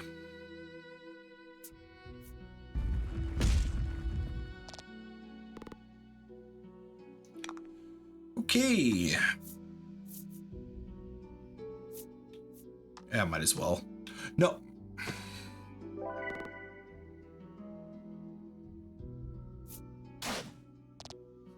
Thank you for taking pity on me. Spinning rays. Take care of them all.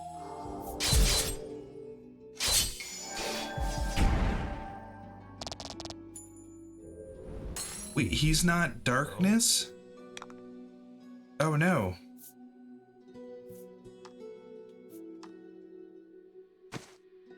Then he has to be fire then. Unfortunately, I don't have a water elemental attack. So hopefully freeze works. Freeze does work, okay.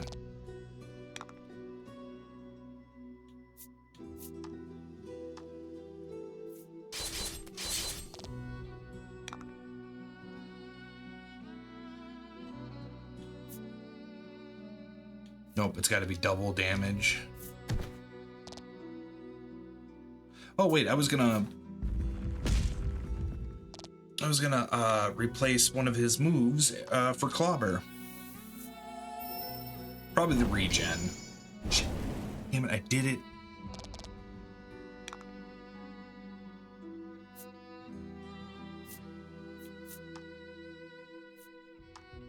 Just do this.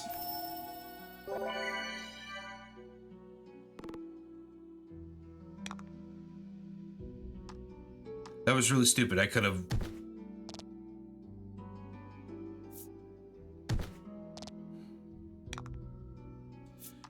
Okay, so if Mar goes first, we'll pass. Nope, stop. Over to heal 2. Just get everybody fully healed up.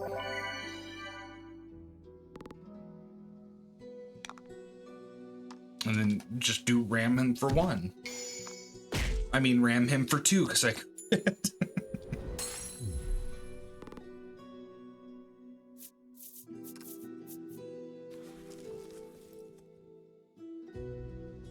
Okay, that worked out great.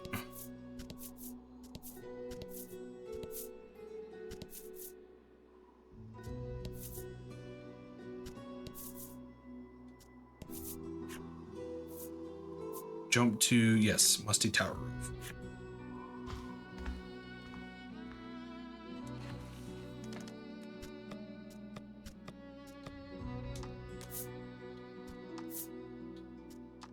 save there.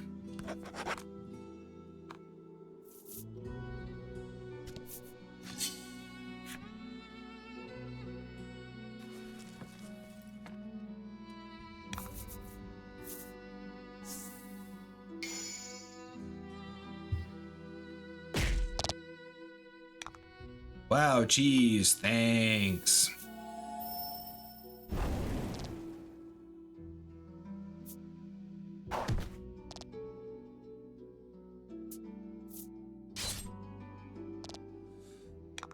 Ooh, I need an upgrade for her here soon.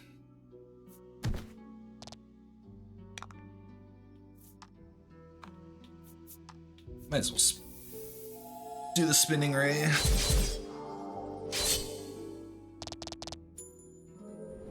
Not weak to it, but at least it did enough damage to knock him out.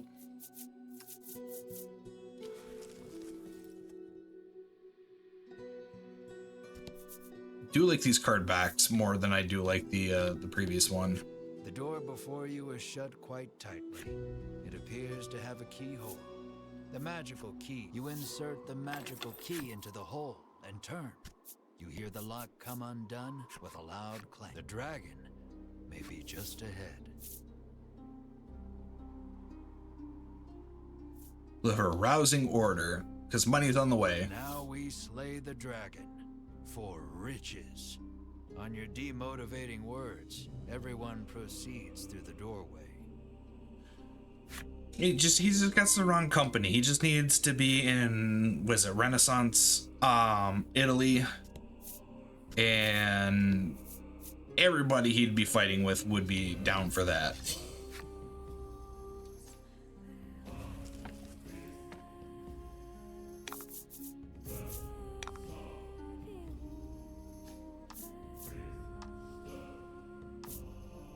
On a 6, that should be...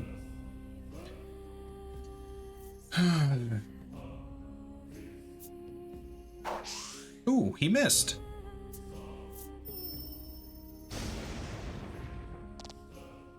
But I am resistant.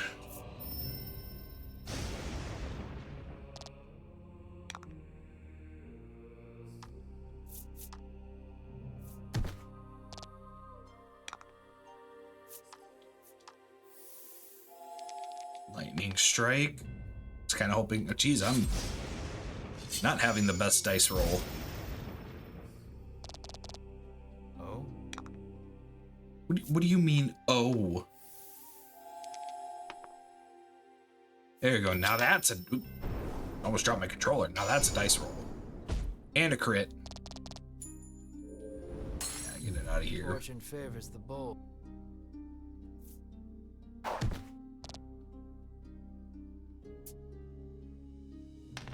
Defense down on Mar. No, that would have actually been... No, that was a good idea.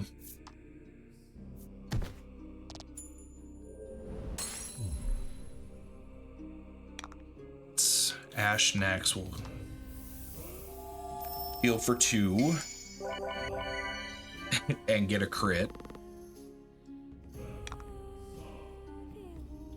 And just a standard flame.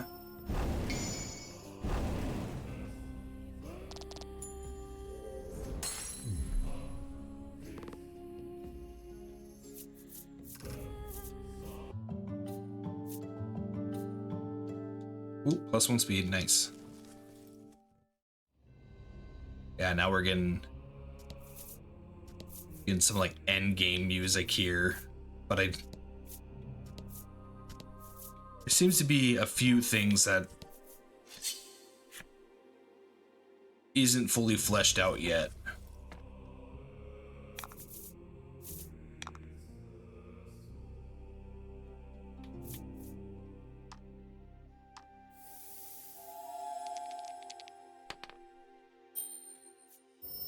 Ooh, he is frozen.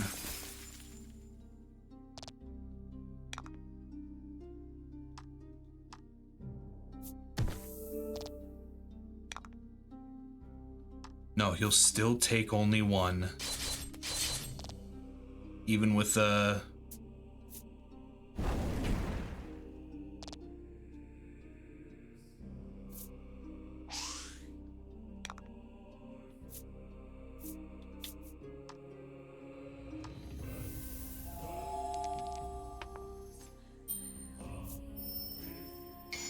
Get him out of here.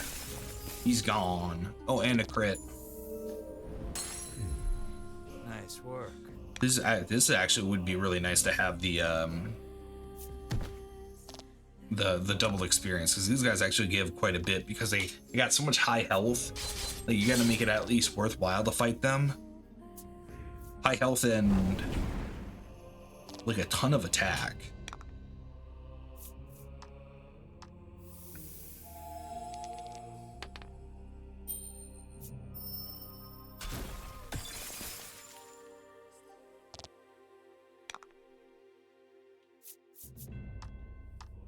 Yeah, I think we're gonna regen him.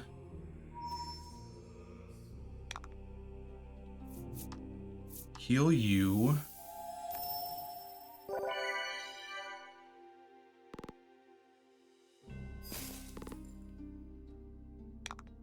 Back to Melanie's turn.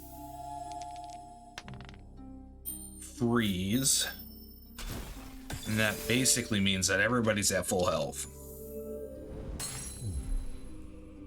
Congrats.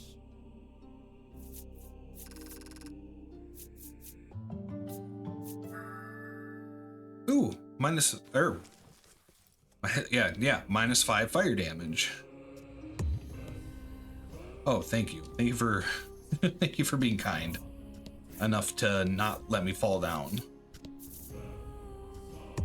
Stop.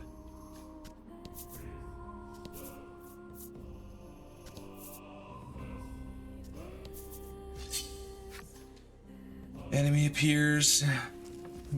Not the fire dudes. None of the fire dudes. If the fire dudes come up, I'm Fight.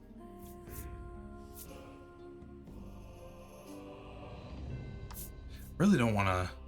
Oh, 7-on-2. Yeah, because that's not even average.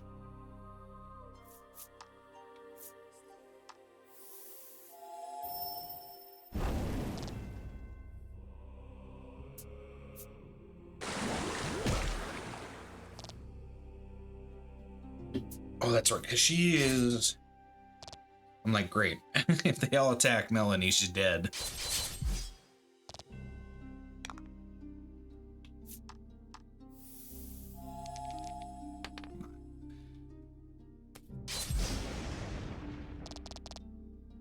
Just been getting some not nice rolls.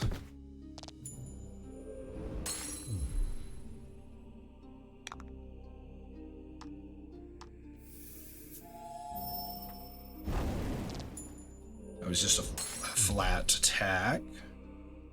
And he's gonna attack. 7. I'm gonna have to stock up on some salves.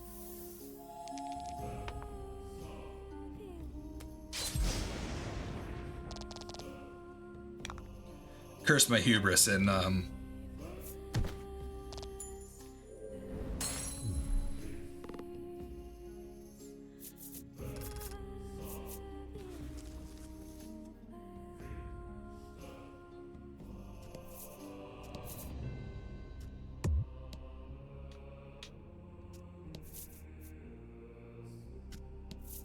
oh, who knows? I might.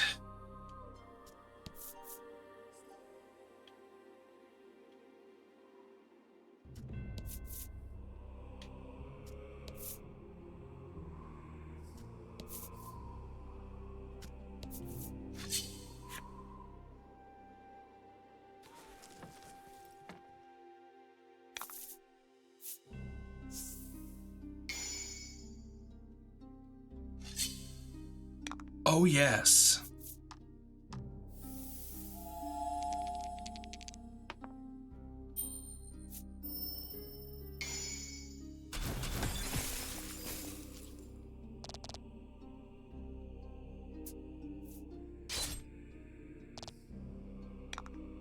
Okay, that's fine.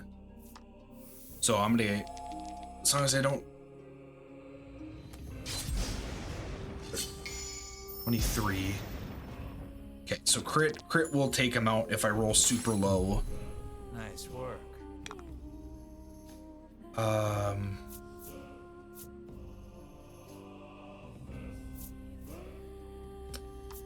we're gonna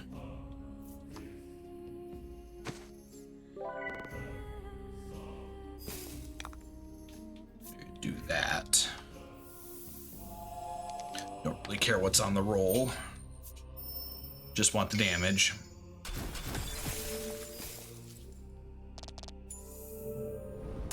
I like how you can reapply freeze.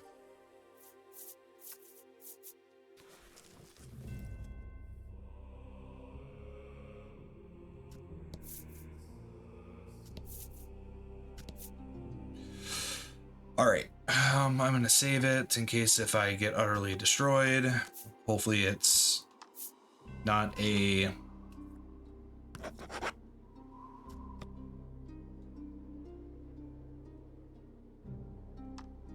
That's right, I need to...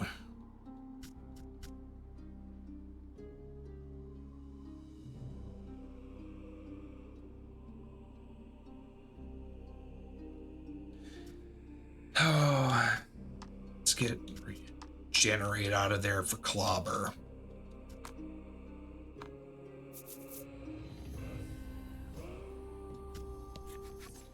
You have finally arrived. Before you stands the dragon you have been searching for. Is that the dragon, though? More assassins, the dragon sighs weakly.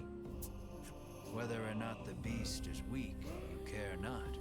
You muster up your courage and shout, "Prepare yourself, you big lizard." But the dragon's roar sends your bravery flying with the wind. Your legs tremble in fear. But no matter how scared you are, the dragon will not wait. No. You'd think with the amount of combat experience that they've had by now, they wouldn't be as scared. But then again, they never fought anything as big as a dragon.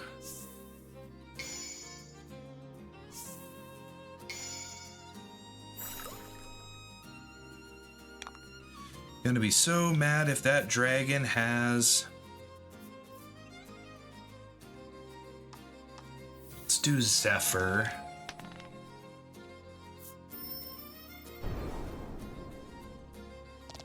Okay, it's neutral on wind.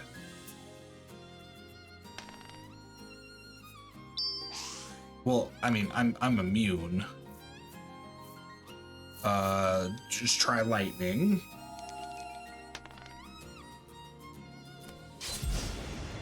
Okay, not weak to lightning. Big Ram.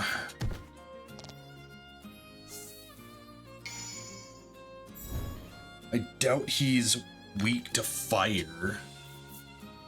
Let's try ice.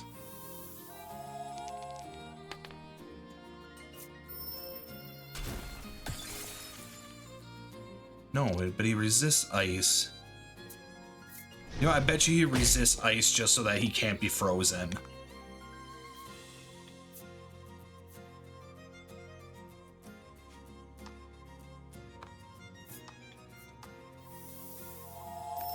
Which means he might actually be weak to fire.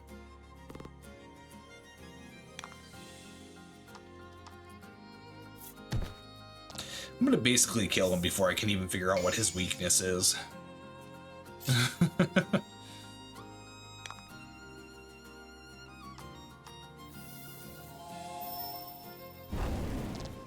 As you know, I'm doing this shit on Pokemon rules. No. Okay, good.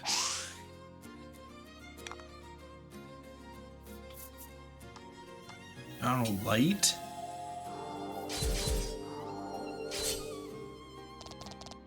Nope, not weak.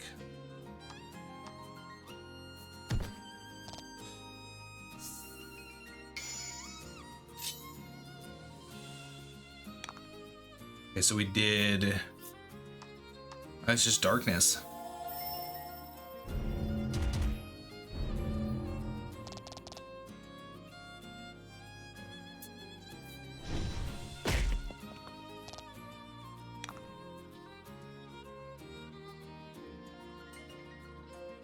He might not even have a weakness, too. That could be potentially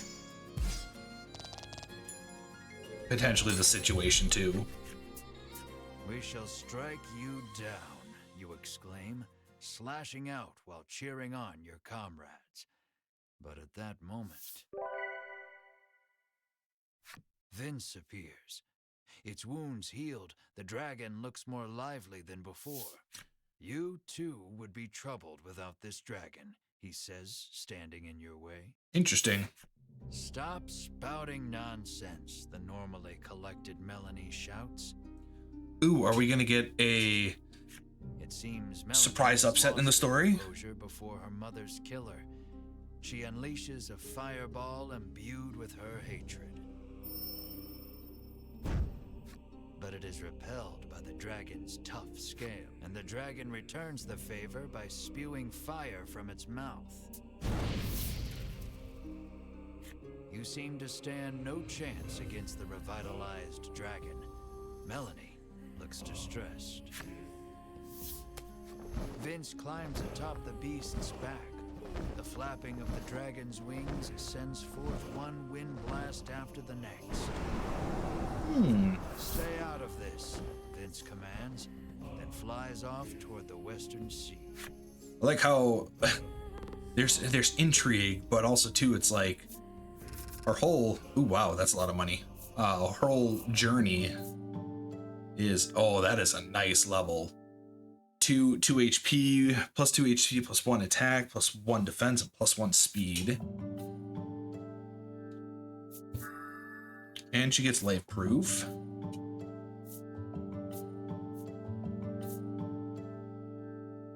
Ooh, that's a nice level up too for her.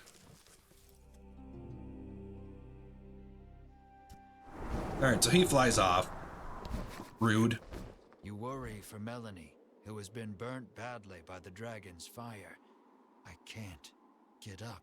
She would drink this, Bruno instructs, offering her a small bottle. It will help you regain your strength. Bruno claims he drinks it every day. It is a recipe from his father, that of a custom supplement.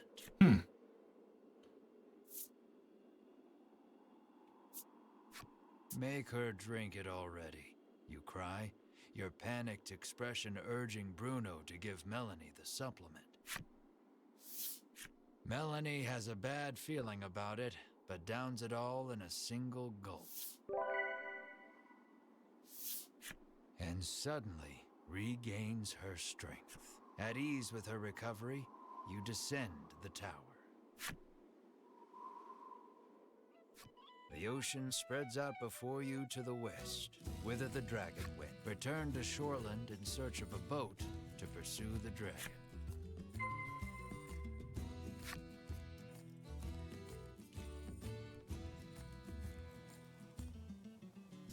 Go to shoreland.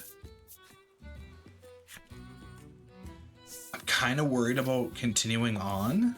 When you return, Oreo approaches. It seems like something has happened to the town. He says a raging wind blew through and destroyed the town. You surmise the flapping of the dragon's wing. You explain that you need a boat to go after the dragon. And Oreo, sensing there may be a problem, you quickly make your way to the wharf. Yeah, about that. I'm gonna go to the carriage shop. I would like to go to Advent, 'cause we've seen a door that looked suspiciously like the door we opened up before. And I would like You turn the magical key to in see the lock, and the door opens. You sense a presence behind you and turn to see a guard. He tells you this is where Queen Nilla used to store the royal treasure. So you see, you won't find anything of value in. There's a scrap of paper on the ground where the guard was standing. You pick it up and read it.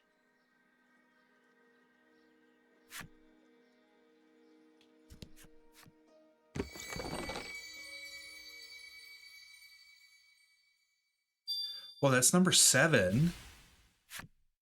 Okay. Do we... What is it? Equipment? No. Owned cards. Key items. 4, 5, 6, 7. Okay. I gotta figure out actually where. Okay, what was your Changed your mind, have you? 20,000? Legendary weapon after all? He Don't buy it. whispers eagerly. Cause I don't have the money. Maybe one day. Choose another location.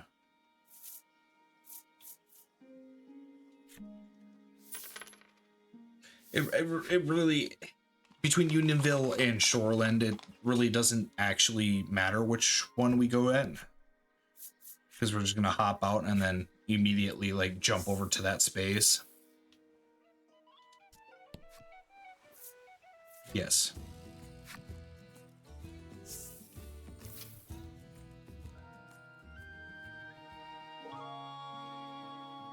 Now, of course, we got to deal with you. I didn't stand a chance against you, the Piscator admits, gazing adoringly at Bruno. Oh. Okay.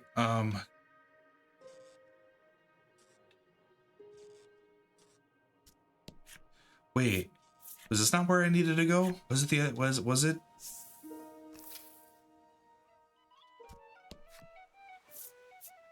Was it? Oh, I'm guessing it's the docks in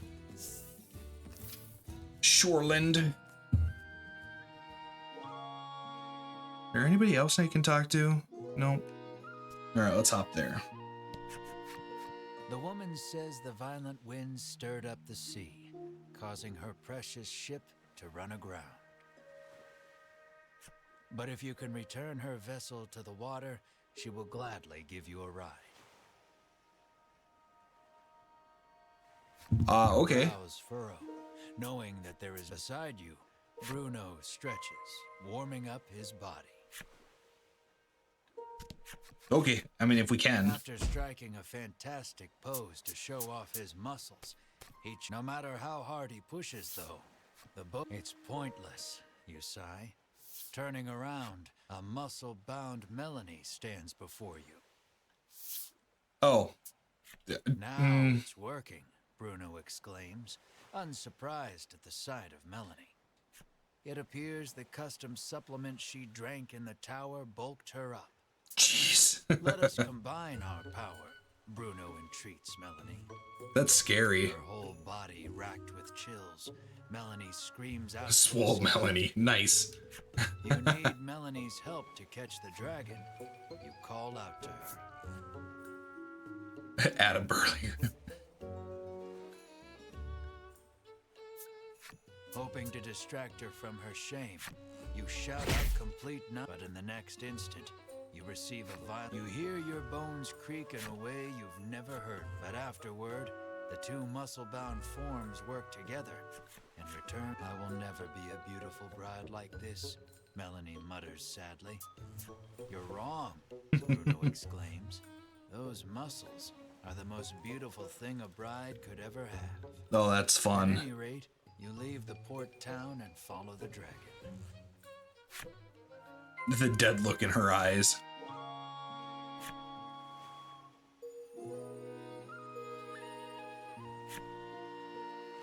Oh, cool. I got both their flip stories. It's a character.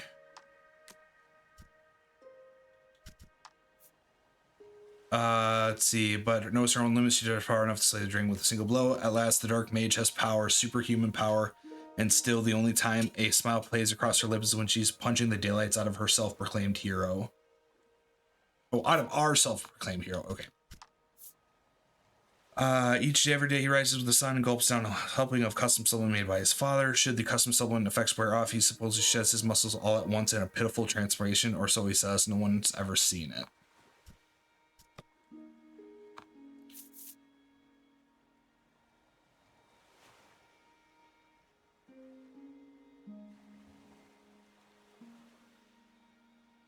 Okay, onto the ship.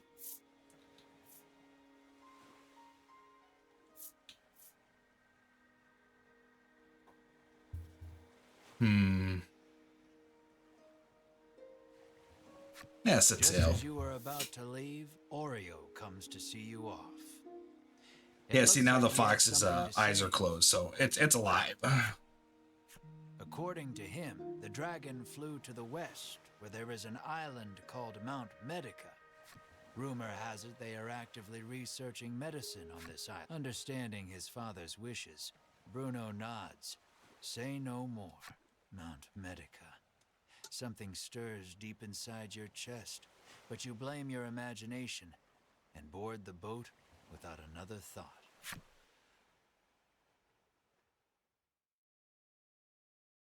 It's because the Ivory Order is evil. They use medicine to brainwash the populace. The heroes finally face the dragon at the top of the tower. Mid-battle, the one-eyed man arrives to fly away with the dragon, leaving only a muscled mage in their wake. The hero board a ship to trail the dragon, conquering the ocean. Their voyage is aimless until a roar pierces the dawn, their vessel rocking in the breeze. The would-be heroes hang out over the deck, their eyes fixated upwind. The ominous silhouette of an island looms ahead.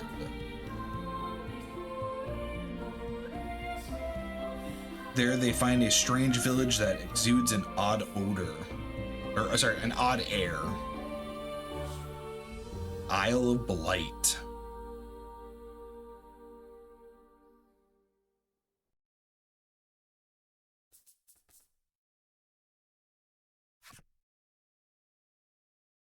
The dragon and the Isle of Blight. So we're on the Isle of Bliss, and now we're on the Isle of Blight.